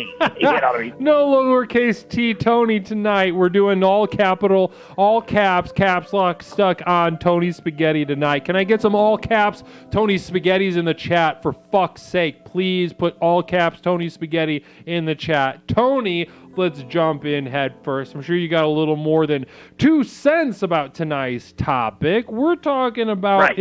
is Cunnlingus demonic? Let me tell you something. Listen, I'm going to tell you something. I've been married a long time, right? Married Listen, a long time. Married a long time to a fantastic woman, and I'm going to tell you something, not demonic. I'm gonna throw my hand. I don't know if that's counterintuitive to the narrative of what we're going to do tonight, but I'm going to tell you something. It's something you got to do. You know, it's like waking up in the morning, taking a shower. You got to do it. I don't know how to explain it further than that. It's a must. You know, it's a TGIF. 100% got to do it. You know. Interesting. Not demonic. So you don't. So when you go down on your wife, to who you've been married for a very long time, you don't experience a demon. 45 years almost. 45 years. Can we get? Wow, that's amazing. That's tremendous. Communal vision from Listen, Hot Springs. I met her on my first tour. What's the difference? In Hold on Vietnam. one second. I didn't know What's if the I told difference you between about eating pizza and eating pussy? You eat the crust off the pizza, says Hot Springs. that. First of all, what does this guy mean? Eat the crust off the pizza? He's saying that there's a pussy crust, and he's saying, you know, I would imagine the humor of the joke is based around the idea that if you saw a pussy crust, you would not necessarily eat it. No, 100% you eat it. What is this guy doing? Well, I grew up in this. Listen, I was growing up in the 70s. You eat that pizza crust. If the pizza crust is offered to you, you eat that pizza crust. What's this guy doing? Interesting. Okay. I think give everything. I mean, I agree with that. I black out. Right. Yeah. You black out and go for it, right? And whatever you do, 100% that's a scandal. Listen, I've been married a long time, right? I did a tour in Vietnam, the very tail end of the war. I met my wife out in Vietnam, brought her back, 100%, Filipino, Vietnamese, this is what you got to do. And here's what you do. You got to pepper the LZ before you get in. That's a real thing. Just like I was doing missions over the LZ, you got to pepper it in. You got to lick it. You got to figure it out before you enter the LZ. That's a classic. Now, all you young guys out there who don't pepper the LZ before you enter into that zone, you're doing it wrong. You're just doing it wrong. You're doing it wrong.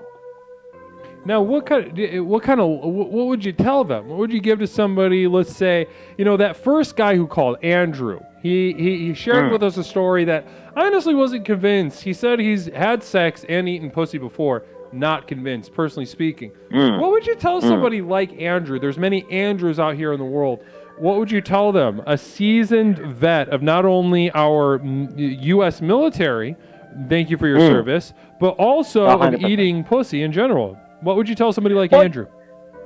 It's really kind of like an order of operations type scenario. I'm going to put this in military terms, because it's a family show. right? You don't enter the LZ before you prep the landing zone. You know what I'm trying to say? So if Andrew's out here entering the LZ and then preps the landing zone and then enters again, this guy's not doing it right. You got to get down there. You got to make sure everything's all right. You got to inspect the area. You know, you got to figure out what's happening. Then you enter the zone. This guy's playing the game all wrong. Everybody knows this. Also, if Andrew's listening, Andrew, what you got to do is you take it from the bottom to the top floor like a gentleman. you know what I'm saying? You go all the way up to the top floor. Bing, room service. You know what I'm saying? You got fun with it, you know? Bottom floor to the top floor. What's the bottom floor? Listen, bottom floor. Listen, you know what I'm talking about. You've been to a Men's Warehouse. You're like, no one wants this stuff. Let me get out on the elevator. We're going up to the Nordstrom's. You know what I'm saying? No one wants to start. You start at the Men's Warehouse. You work yourself up to the Nordstrom's. You know the picture I'm trying to paint. You know what I'm saying? You got to get all the way up the whole situation. Take the escalator up. All right, boys. If I can do anything for anyone tonight, don't start at the top of the escalator. Start at the bottom and work your way all the way to the top. Pepper the LZ. Let them know who's in charge. You know what I'm saying? The LZ. Christ. You got to start. Yeah. LZ. Listen, I 100% agree with you. And you know, someone who is as experienced as us, I forget that these explanations can be very beneficial.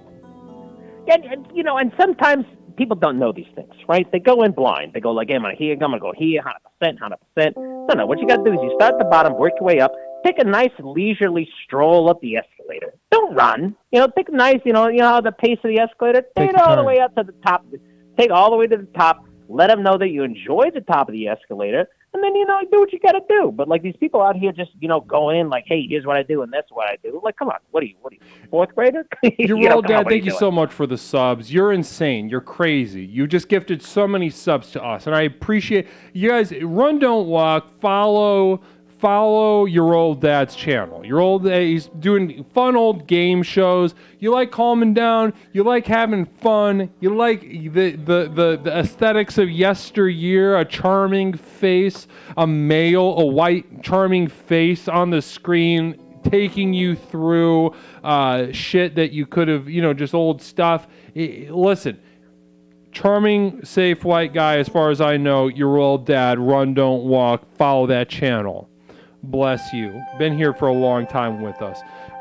Now, listen, we're talking about this LZ. We're talking about prepping. We're talking about taking our time up the escalator from the bottom floor where nobody wants to be, but up to the good stuff where the goal is.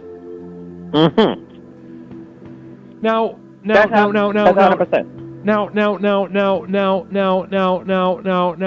have you ever, not your wife, who you love and have been married to for 45 years, have you ever done Cunnlingus and experienced a demon, though? Ever in your life that you can remember? Tastes like a penny? I mean, sure, that can be a sign of a demon. I think that's outside of the area of Cunnlingus, most paranormal experts would say that the taste of copper, of pennies, can mean that you're being visited by a spirit from another dimension. 100%. That's a dangerous mark of a demon. Let me tell you that much. That's a poltergeist type situation. If you get yourself in that, boys, listen, here's what you got to do. You got to get the hell out of there right away. You know, just run. Don't walk, run. Get out of the door. You know, she's probably locked it because she knows it's terrible. But unlock that little chain and fucking get the hell out of there, because that's 100%. That's a no-go entirely, I'll tell you that much. No-go entirely. And you're telling me your wife of 45 years, vagina, has never even... there's no whiff of copper. No. Listen. That's why you lock it down, bud. Listen, if you get the whole situation, you know, there's no whiff of that whole thing. Lock that down. Put a ring on that scandal. 100%. I'll tell you, that's a Tony Spaghetti secret right there. Which is, I'm saying, if it tastes like a copper penny, get it in the street, because that's where it belongs. That's where you put the pennies. About the street. You know? Well, listen, I also, one more question that I want to ask, because I've got some paranormal expert buddies, and they tell me all the time what to look out for if I'm looking out for demons or hauntings. Okay. One other thing that they tell me to look out for is the taste of a battery. Now, have you ever experienced the presence of a demon through having a taste of a battery in your mouth? Well, first of all, let me tell you something. I don't really like to put batteries in my mouth, but I've heard things Have about you done it putting before? batteries in Have you ever licked a AA battery or 9-volt? Sometimes I put that 9-volt in. That's a classic battery. Fun. If you're not putting your tongue on a 9-volt, I know what you did when you were a child. I don't So know you what you're understand doing. I sell children all the time. I do a sort of Taste the Halloween. 9-volt. Yeah, taste the 9-volt. Then you'll know what to not do when you listen. And here's a tip for the gentleman. This could be a communal vision for the gentleman. If you taste the 9-volt, you know what to avoid. You know what I'm saying? You zaps you a little bit, and you're like, "That's disgusting. I'm out of here." You know, that's 100%. That's a men's classic, right? Write it down. Write it down. Listen, if there are any children watching tonight's stream, which I hope there have been, if anything, I feel like this theme and this stream specifically was sort of geared for children. If there are any minors listening, just know that if you have not put your tongue on a 9-volt battery, you are absolutely fucking up your whole life, and you need to... Hey, behind the 8-ball. You need to look through your parents' junk drawer right now and put a battery in your mouth. Do it now. Stop listening to this stream. Go put a battery in your mouth. Stop fucking around. Yeah, listen, these kids these days, they don't put battery in their mouths. That's the problem with the youth. Yeah. In my day, 8-volts all the time. What do you mean? What are you talking about? We're doing on the subway. Hey, you want to taste this? I'm like, yeah, 100%. Taste awful. I'm like, watch out for that later in your life. I didn't know that. The older guys told me that, right? The older boys. Hey, watch out for this 9-volt. I don't know what that means. Then I figured it out later in my life, you know? Yeah. Mike from Canada brings up a really interesting point, too, that look for the smoke detector. If your house has a smoke detector or a carbon monoxide detector, and you are a minor living in your guardian or parent's home, take it off the wall while they're asleep. Take the battery out. It's most likely, 9-volt's going to be more ideal than a AA, but work with whatever you got. Yeah. Take the battery out of the back. The double problem. Put the fucking battery in your mouth. And send me a message. Send Leslie a message, and we'll chat about it. Now, Tony. Mm-hmm. I think I know the answer to this question, but as we, kind of reach the conclusion of our call, would you say that you're pro-demon or anti-demon? That's a tough one, but I would say I'm pro-demon. Ultimately pro-demon. Okay, take us into that. Pro-demon. Listen, I'm ready for the visitation. I'm ready to, when you drink too much NyQuil and you see that man in the corner, and you go, who's that guy? And you go, that's a NyQuil demon. He's a NyQuil demon. He's all right. I see a lot of those guys throughout my adventures, and you get to be friends with them. So I would say I'm pro-demon. So and you ever chug the whole bottle of NyQuil during the day, and you see that man in the corner, the NyQuil demon? That guy's real. Ask the chat, 100%. That guy exists. But that was a long time ago in my life. But I'm pro demon because when those guys are out there, you gotta make friends with them. Make friends with these demons. You know what I mean? I love that. I love that. I kind of knew you were going to be pro-demon ultimately, and I feel like your message needs to be heard by more people in general. So I appreciate you being so forthright with your true heart this evening. Now, I'm gonna get down. I'm gonna ask you a question that just kind of takes us downshifts a little bit. Now, we can talk about demonic energy and pussy. We can talk about the value of demons. We can talk about all these complex spiritual ideas. But what I want to ask you is just for some straight talk, express advice. We've had a couple callers tonight that they describe eating pussy like putting together IKEA furniture, very off-putting and strange to listen to. I don't think they've eaten pussy or had sex. Can you give some advice to our boys in the trenches? They need guidance. They need someone to point them in a direction. So what I need you to do, Tony, take a second and just point point some lost boys in direction. Let them be found. Well, listen, I'm gonna tell you something, Mr. Tanner. You know, I love explorations. It's given me the path of my life. The program works, everybody. So I'm gonna drop some knowledge, a little spaghetti knowledge on it. If you're new to the whole situation, right, and you don't have a frame of reference how to do this, it's like eating a rack of ribs. All right, just go for it. Just go crazy. Go all the way up and down. Because you got to explore it. Because when you eat that first rack of ribs, you're like, I don't know what I'm doing. I'm trying to figure out what's happening in the whole situation. Then you start realizing, okay, this is where the whole situation's at. Go into it head first, 100%. No holds bar, no napkins, bud. No napkins, 100%. Just go for it. Try and figure out what you got going on. I'm going to ask you a follow-up question, though, Tony. We talked about eating this rack of ribs, but we also talked about prepping the LZ. How do you know how to prep the LZ? Well, it's a visual cue, right? Here's a hot tip from Tony Spaghetti. Hold your woman's hand too while you're doing it. Let me tell you that much. She's gonna fall in love with you that first date.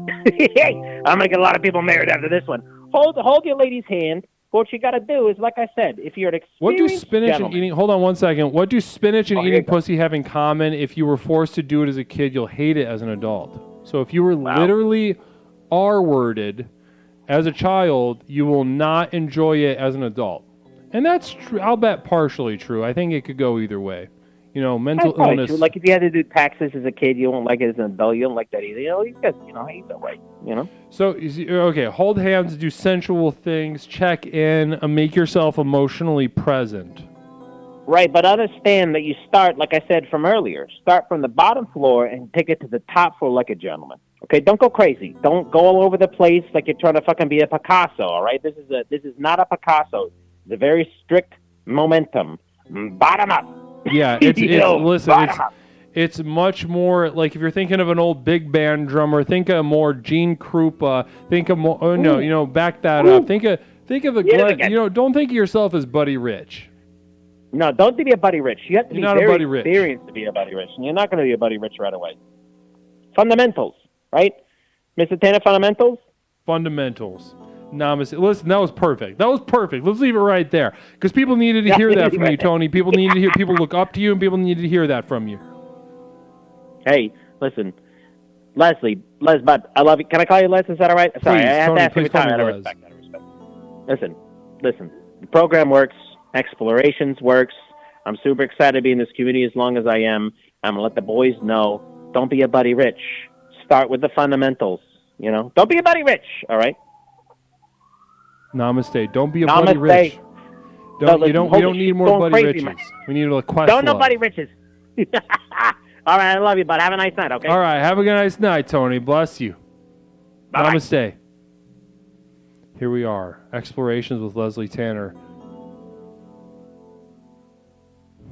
Caller, welcome to Explorations with Leslie Tanner, the program with which we explore the universe both within and without to unlock and unleash the true power in our mind, body, and spirit. My name is Leslie. What is something that I can call you tonight? What's up, Leslie? It's Houstine. Houstine, it's great to hear your voice. How are you doing tonight? I'm doing great, Leslie. It's also great to hear your voice. Yeah, it's one. Listen, we're getting into. I thought of you earlier tonight because you said one time maybe about a month ago, we were discussing. Our discussion turned into maybe hog talk for about 3 hours. Yeah. And now I feel like we're going the other way with it. Yeah. It's good to let the ladies in, have some clam talk. We did hog talk. Let's do clam talk, right? Yeah. You know what? I've honestly felt hog talk felt a little more competent than clam talk. Clam talk's kind of been buckshot, so to speak. Yeah. Well, you've had some really disparate voices. You had Tori. She was killing it. Love that name, too. Reminds me of every crush I had in, 8th grade. And then you had Mish weighing in, and then it's a smattering of weirdos, so it was just tough to get some good clam talk going, but I've really enjoyed the program thus far. I'm having a great time, too. I feel like we're having a very enriching conversation, no doubt. Now, let's start at the top. listen, because, maybe I posed this question because I've been meditating on it. I was in isolation in the laundry room of my apartment building, and I sat there in the dark, mostly, kind of just getting dehydrated for about a week and a half, and one question sort of rang through my mind the entire time, whether asleep or awake, and that question was, is Cunnlingus demonic? Now, that being said, the past two and a half hours, I think maybe, maybe we are biting off a little more. I bit off a little more than we can chew, because it feels like maybe we're not really getting to the nuts and bolts of the question. We're talking about just kind of how to eat pussy for 2 hours, which is fine because that's important to know as well. So let's dance around a little bit. Let's address everything. Let's pick up on all the threads. But I do want to start you on top though, Hustin. I want to start you with the initial question. The theme of this stream is Cunnlingus demonic. Leslie, and I'm no religious scholar. I wouldn't even call myself a believer, but I don't think it is demonic. I think it is a selfless act. And, I think maybe strict scripture readers, whatever scripture they may be, there's a lot of sexual puritanicalism in those scripts that they be reading. So, I'm sure some people would say, nope, got to do missionary and you got to do it for kids and it's got to be one boy, one girl.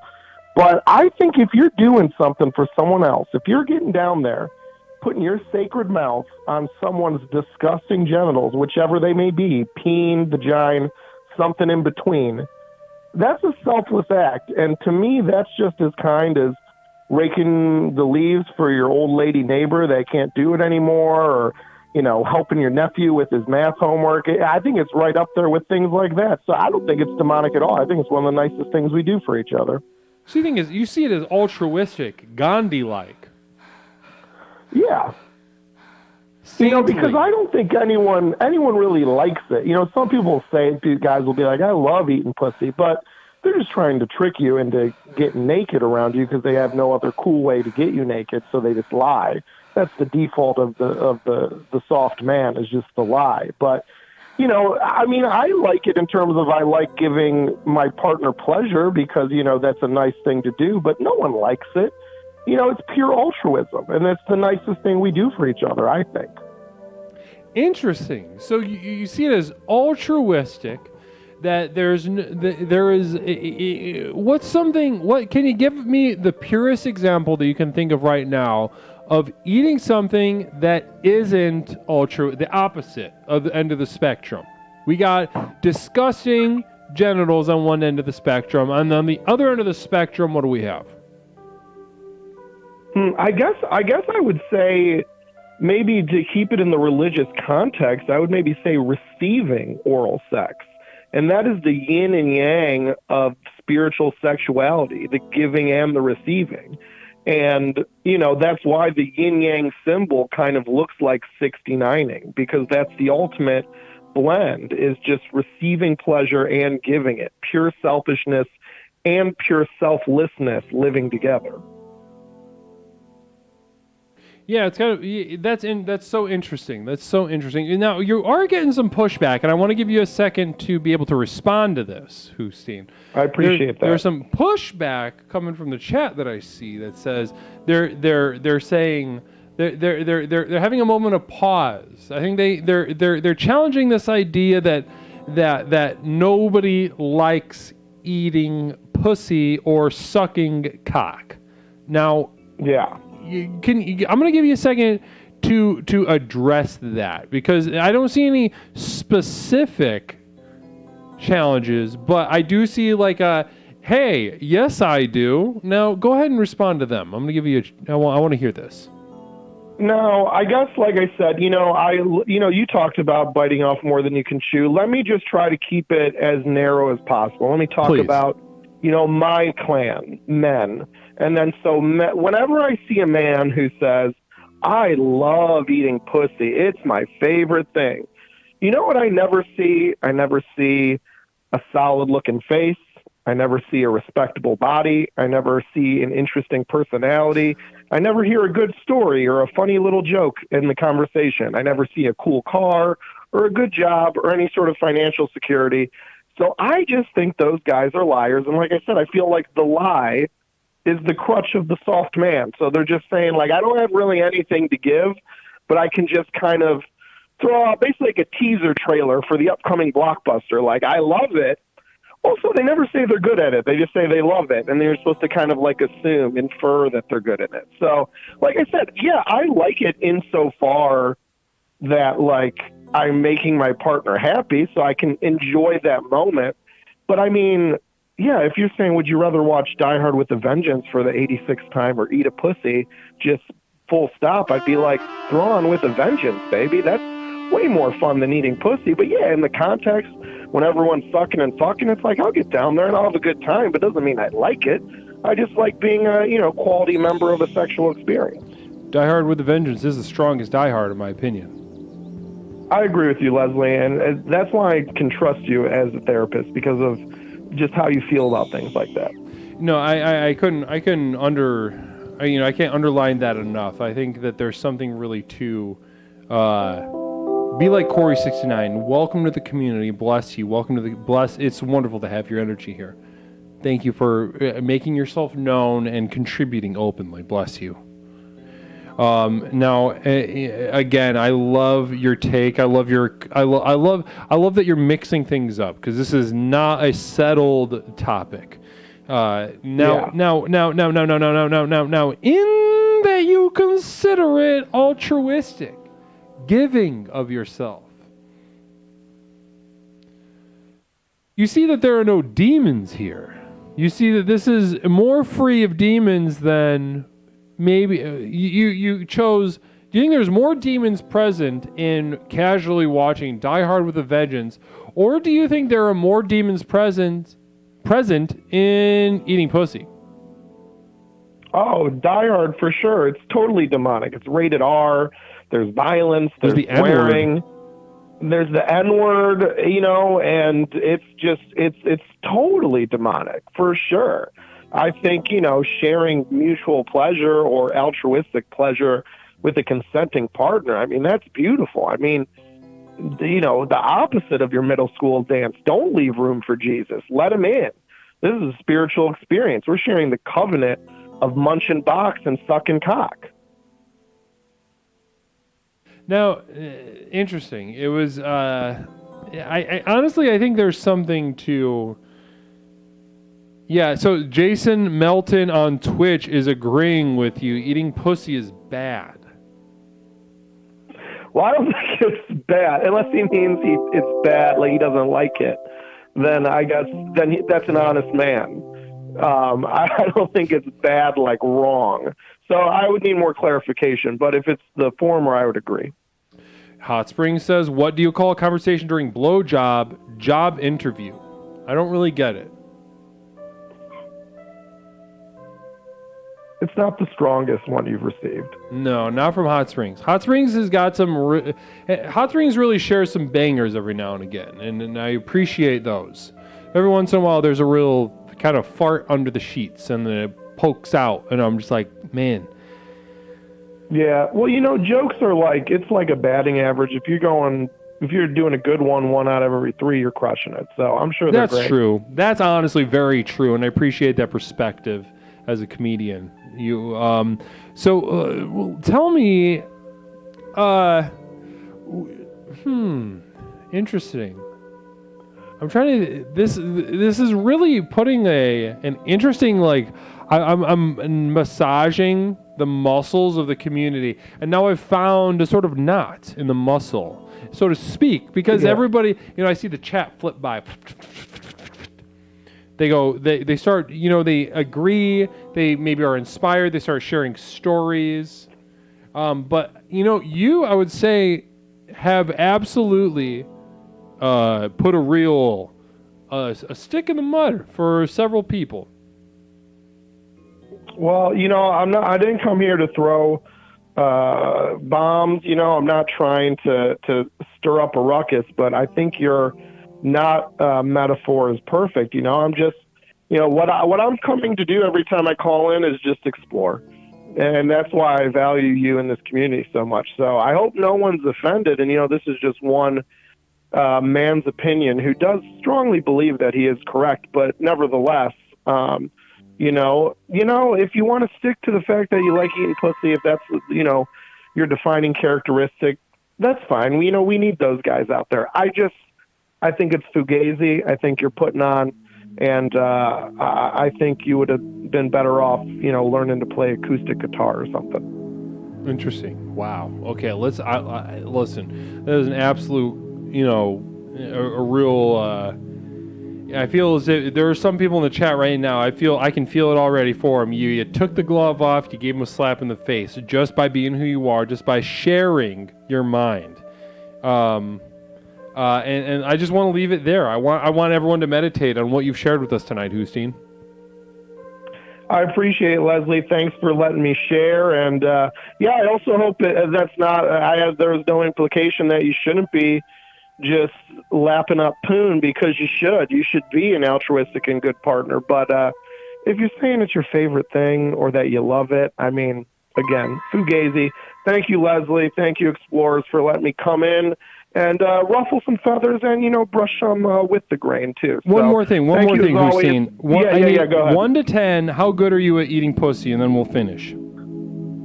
I'll go real quick. I'll speed run this, not to use a Twitch term too liberally, but I think I'm about like an 8. I think I'm pretty good, and the only reason is because I had a couple partners very early in life, like high school, early college, that did not like it for whatever reason, so I had no practice.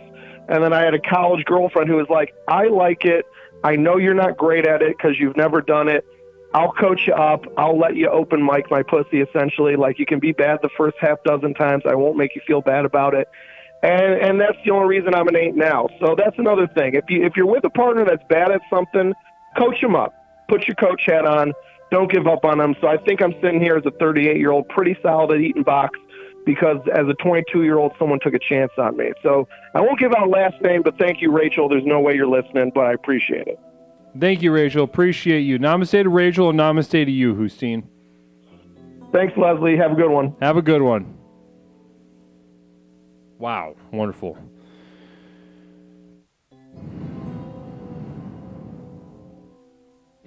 Caller, welcome to Explorations. My name is Leslie. What is something I can call you tonight? And before you go, we have a communal vision from Hot Springs.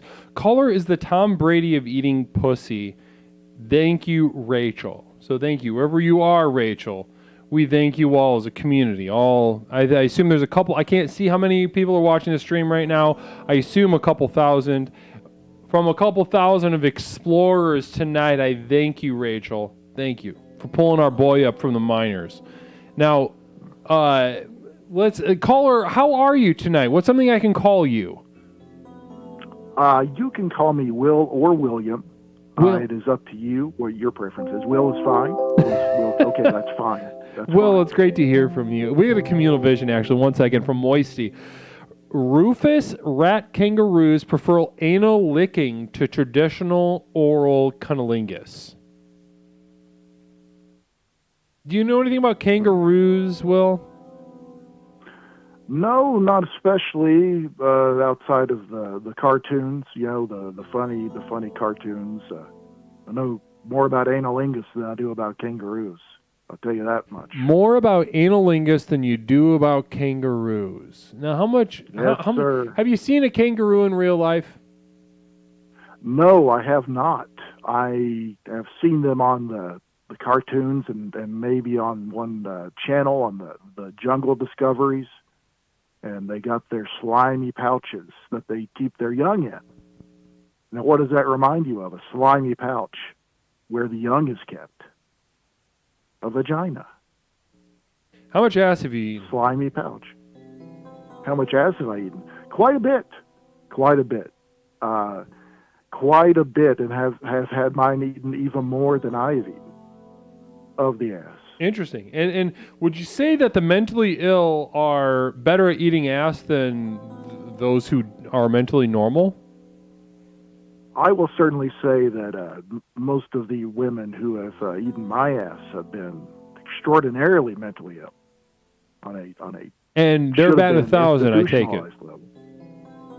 Excuse me? Again? They're batting 1,000.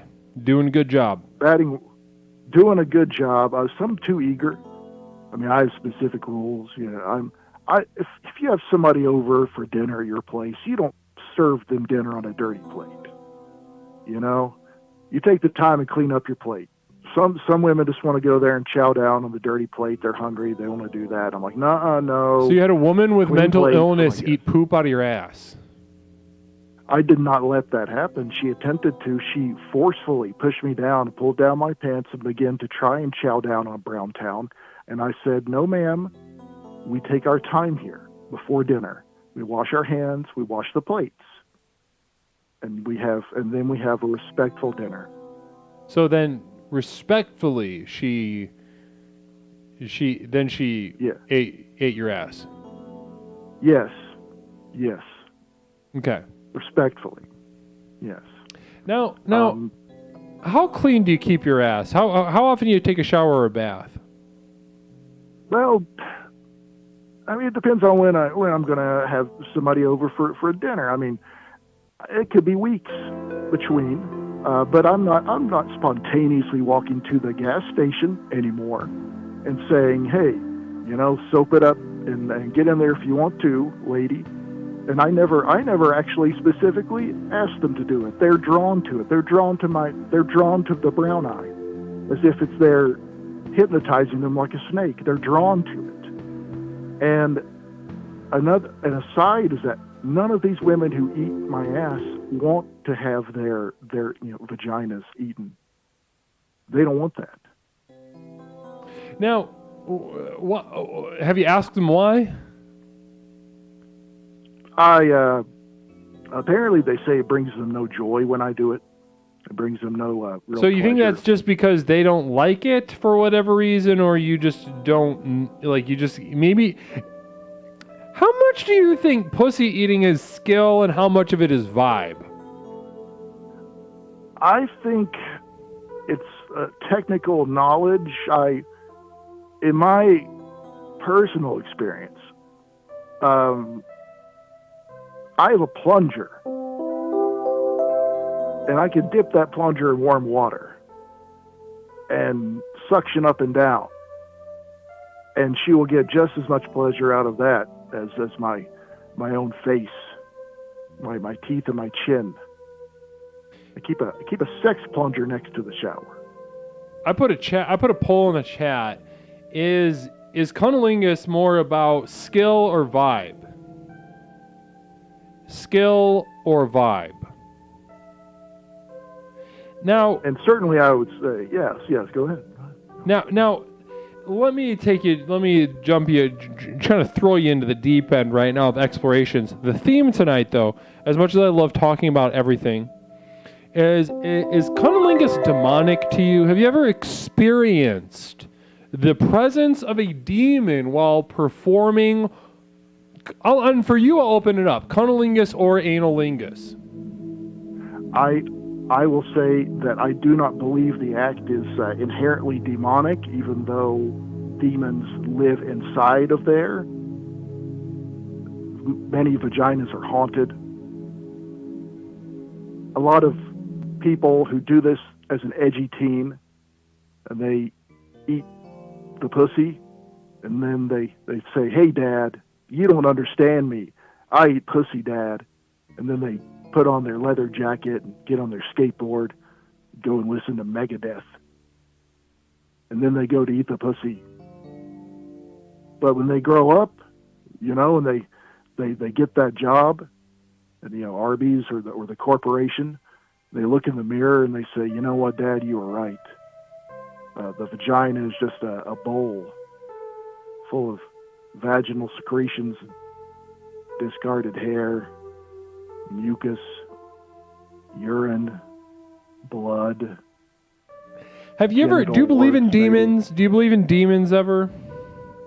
Yes. I mean, I do believe in demons. I believe that there are essences that can control a man or a woman, or we don't have to be Communal stuck in vision the from binary. Moisey. But Caller, how are Cunnlinguists supposed to combat the almighty Hitachi? that is a great question. If it really matters to you, you can swallow a vibrating device and have someone ready to perform the Heimlich.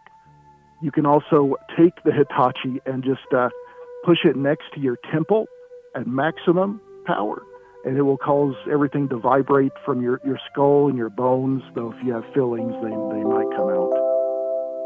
Interesting. Another communal vision from Hot Springs sharing, I'm done dating demons. They're too possessive, says Hot Springs. Well, thank you for that perspective. I think interesting. Dating demons. We can talk about dating demons another night. That sounds interesting. Now, if you put like one of those kind of intense massage guns they sell at Target now, you're talking about just putting that right over your third eye on your forehead and then performing Cunnlingus. You can put it underneath your chin. If you want to be metal still and you want to do it, Judas Priest style, you put it underneath your chin. But I would advise put it to the temple or the jaw, because then it goes all around the side. You get a mix. It's best to move it around from below the ear, all around the bone, all around to the chin and back around if you can, if you have the acuity to do so. The community has spoken. Cunnlingus is more about skill than vibe. Interesting. Okay, so that's something interesting to think about. More about skill than vibe, and this is pretty. It's clear. It wasn't even close. So I feel confident. According to them, the vibe. Yeah. Yeah, I feel confident that the few that said it was about vibe probably don't really know what they're talking about. Depending, given the clarity of that poll. Now, have you ever performed, and this will, I kind of just want to ask you this before you go. Cunnlingus, you're the first person to talk to us about Cunnlingus. Yes.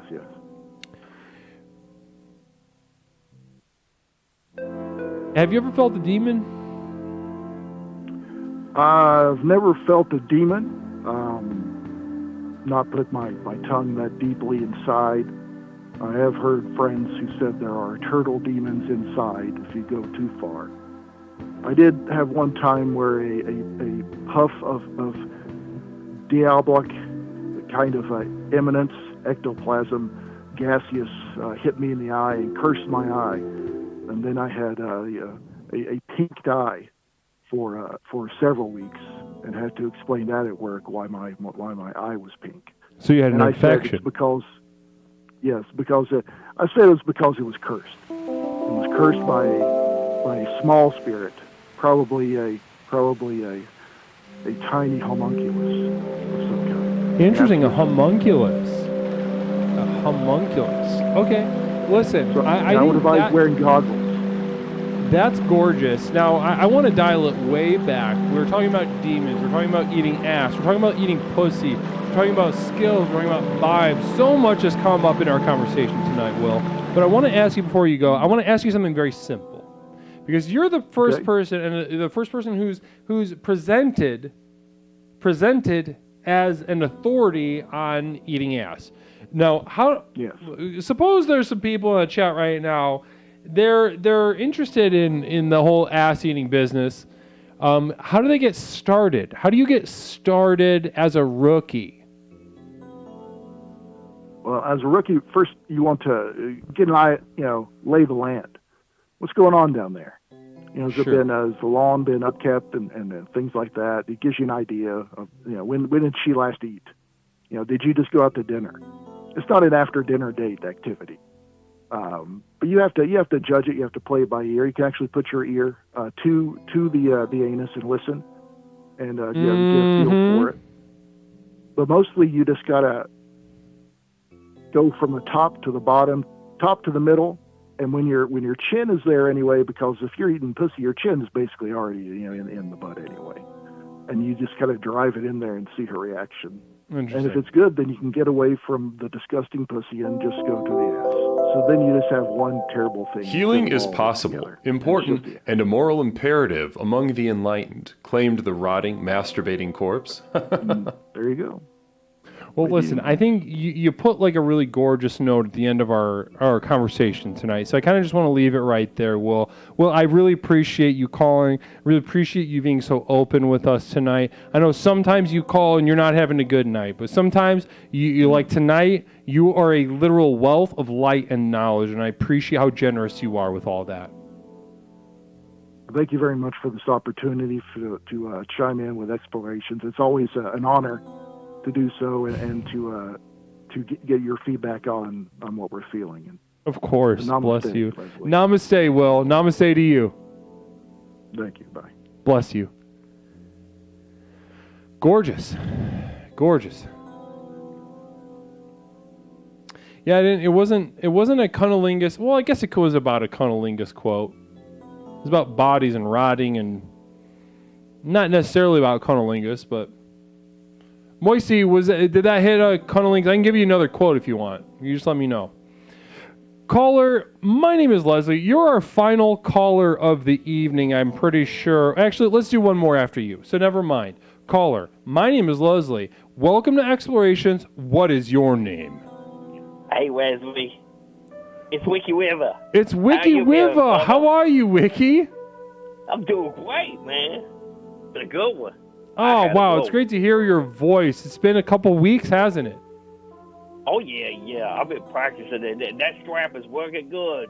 I've been in band practice. I ain't got no problem with no boner.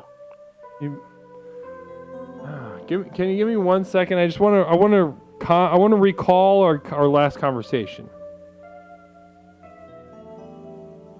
Huh? So Wiki, you're practicing with your band, and what kind of music do you guys play? Rock and roll, man. We're doing the rock and roll. You know, I've been working on rock and roll album. It's a good one. And wonderful. Listen, everybody's excited. Everybody's very excited to hear your voice in chat. I just want to let you know that, Wiki. Well, I appreciate you, Wesley. You've been a good friend to me. It's been it's been one of those kind of things where I'm like, he's my new guru. I'm going to walk up to him like the Beatles. I did not understand what you just said. Is it important that I understand it? You my new guru? I am your guru. Yeah, your guru. You're my guru. Now, talk to me about the Walk and Woe. How are the Walk and Woe songs coming along for the album? We got a brand new song we worked on today. We went to a recording studio, and Brad Masterson, a guy who's at the tables, he got us one called "Hold It Down," and we've been working on that one. Pretty good, not bad. Pretty good tune. Pretty good. And I saw your thing, and I always watch your show. But not great. Oh, it's great. I think it's a great one. Okay.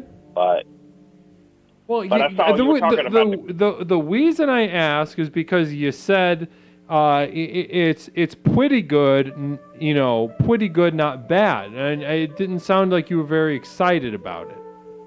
Well, some of the songs could be a filler. I mean, you don't know what one person gonna like from the next. You know what I mean? It's like one of those things. It's like eating the coochie. And one person's really good, and some girl thinks another guy really good. I'll be swapping on the coochie, and I've been seeing y'all be talking about the coochie tonight. We've been doing a real coochie talk evening tonight.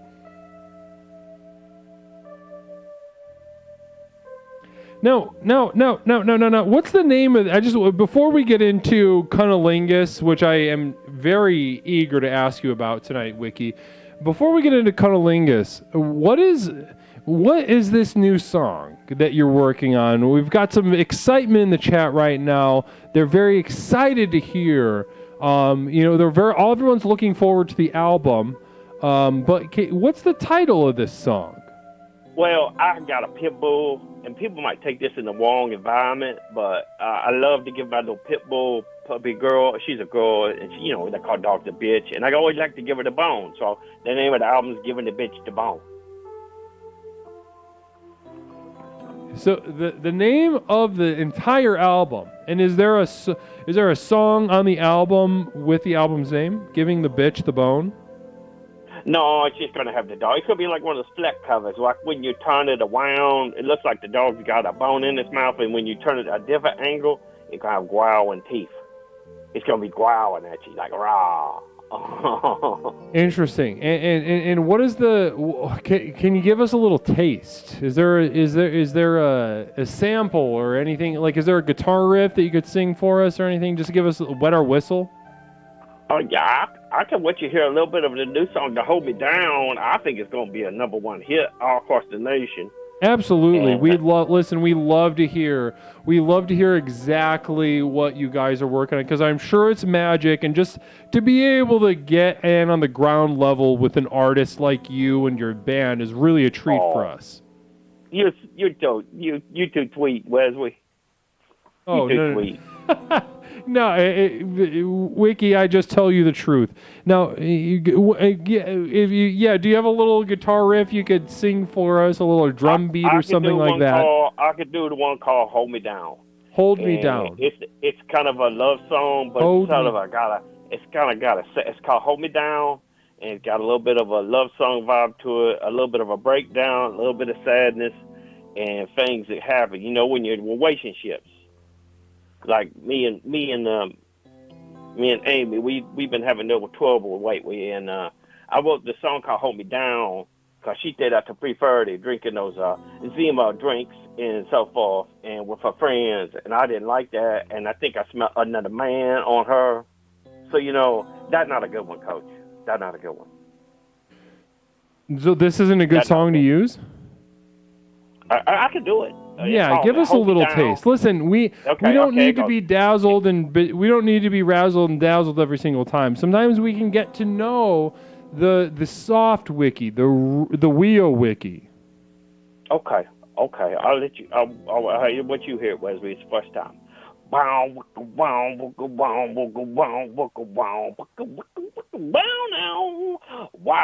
do you cry? Boom, boom, boom, boom.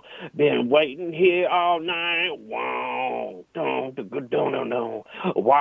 do you? Why?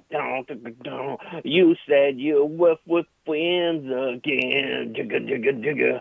What is the breakdown when you're hurting all over so bad? Why all the lies? No.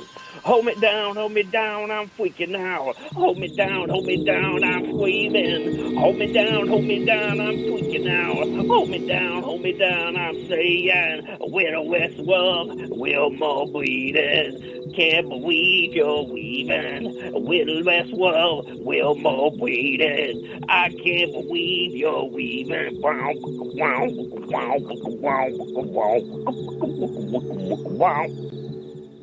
And that's a little taste of the first verse called "Hold Me Down."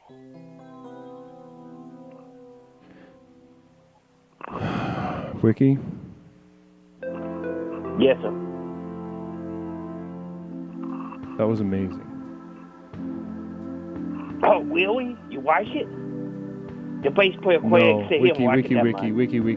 Wiki Wiv. I did not like it. I loved it. I loved that song. Yes. Well, Craig said he don't like it too much. Wiki, 1 second. We have somebody who just knocked on the door to the studio at Explorations to let you know that they're a huge fan. So go ahead. Come on in. Wiki, I'm a huge fan. It's Mish. Hey, Mish. Oh, my God. It's the beauty queen. Oh, my God. I'm so excited you called. Thank you for giving us a preview of your song. It's so great. You guys are so great last time with all that information you gave me about the bonus drive. It's been working out good. Hell yeah. The woods been held down. You're looking extra sexy tonight there with me. What you doing with Leslie? Are y'all like a thing? Are y'all a married couple? I'm just a temporary roommate. Oh, that's too bad. Well, he should go on and put a knot on that wing and put it around that finger of yours, sweetheart. You too cute. That's a good one, Coach. You need to keep that one. That's a good one. Thanks, Wiki. Come on, Wesley. Get on your knees and you need to propose to that meat and do it the white way. Thank you, Wiki. Anyway, I just wanted to tell you I'm a huge fan. I'm so excited you called. You guys gonna get the first lick of the album. I'm gonna send y'all one a signed copy called "Giving the Bitch a Bone." It's gonna have all my greatest hits on it. We're gonna be walking and rolling, baby. Hell yeah, walk and roll, Wiki. Walk and roll. Wiki, namaste to you. Thank you so much. Now, listen, to have again, like I said, to have a preview into the process and everything that's going on over there is nothing short of a Michelin star dessert for us over here. No, Mish is also a massive fan of you, and who knows, maybe some sparks will fly between us, and we'll see where that goes.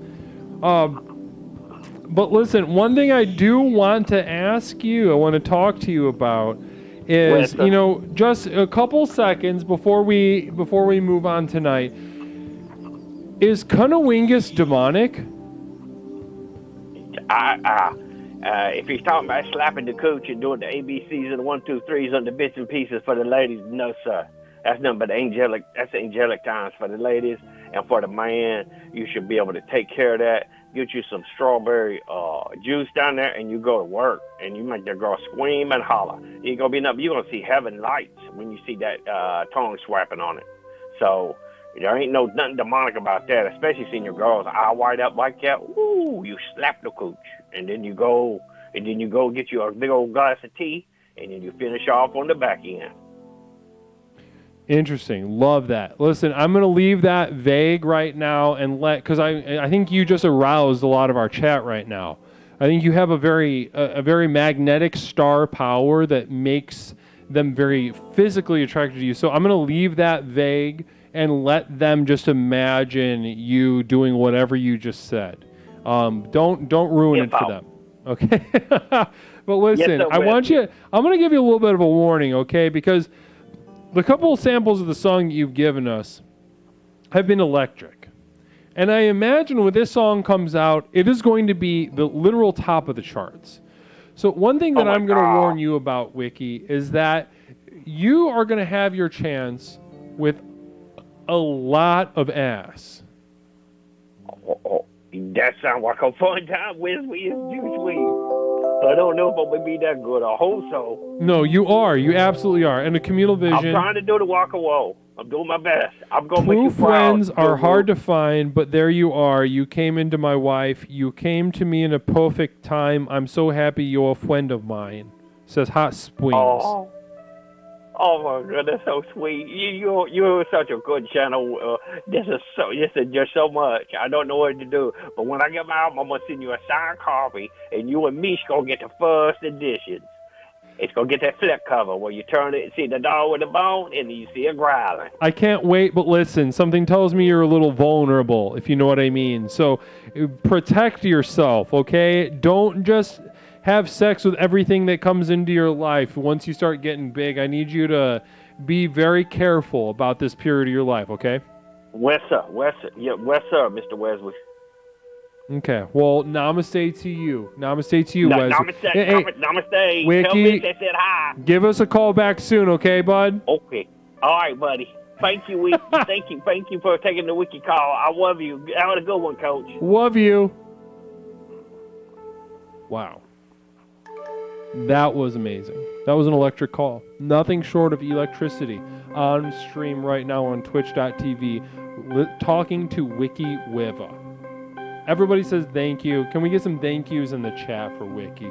True, like a blessing. And there's no other way to put that. We are blessed by the presence of Wiki Wiva. And to get the sort of insight, that sort of ground level insight into a creative mind such as Wiki is wow. Is just wow. That's the only word that comes to mind. Absolutely. Absolutely with Wiki Wiva. Gorgeous. Gorgeous stuff. Let's see who's on right now.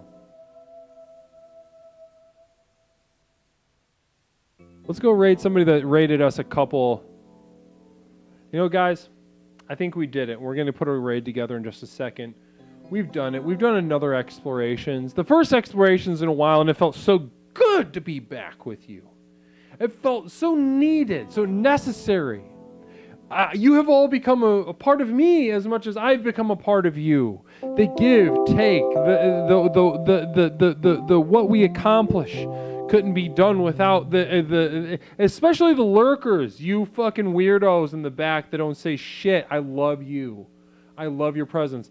Hot Springs 1 2 3 4. If I ever get real rich like Wiki Wove, I hope I'm not real mean to poor people like I am now. Interesting. So listen, this was a fantastic stream. We absolutely did it to them. We did a 1, 2, 3, and past that, we did a 4, 5, and 6, a 7, 8, and 9, a 10, 11, 12, 13, 14, 15, 16, 17, 18, and a 19, and a 20, and a 21. Namaste. Let's get a raid going. Let's take this energy. We'll be back on Thursday, though. Thursday evening, we'll be back with a brand new exploration. No 22, Tanner. Stupid fucking question. Hot Springs, thank you so much for the termination. Let's terminate this stream. Bless you. I love you, and thank you for that warmth. Thank you for those 1,000 bits. Bless you. What we're going to do tonight. Yes, good. Sociopathogen, I'm glad you did. Because sometimes that needs to happen. It doesn't need to happen every time. No, Tanner, I never said that. I never said that. You show me an example of me saying that, and I'll literally eat my own shit on stream. But you're not going to be able to because I didn't say it. Wonderful to be with you. It's been a wonder, beginning to end, to be with you. We're gonna raid somebody. We're gonna raid somebody who raided us a couple weeks ago, and I'm excited to return the favor. Let's take our enlightened energy to show some love, to show some excitement for Hot and Streamy. Please enjoy in the presence over there. But in the meantime, guys, we'll be back Thursday evening. We'll be back Thursday evening on 8 p.m. Central Time once again to be with each other and to explore another topic of this universe to unlock our true potential. Bless each and every single one of you. And I'll see you all very soon. Let's go say hi to Hot and Streamy.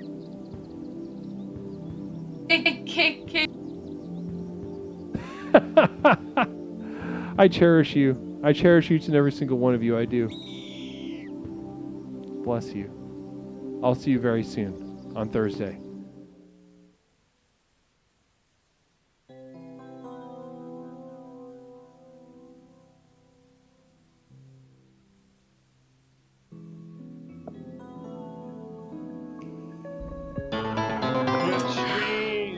Leslie Tanner! Oh my god, perfect timing. I just finished my bottle of Hennessy.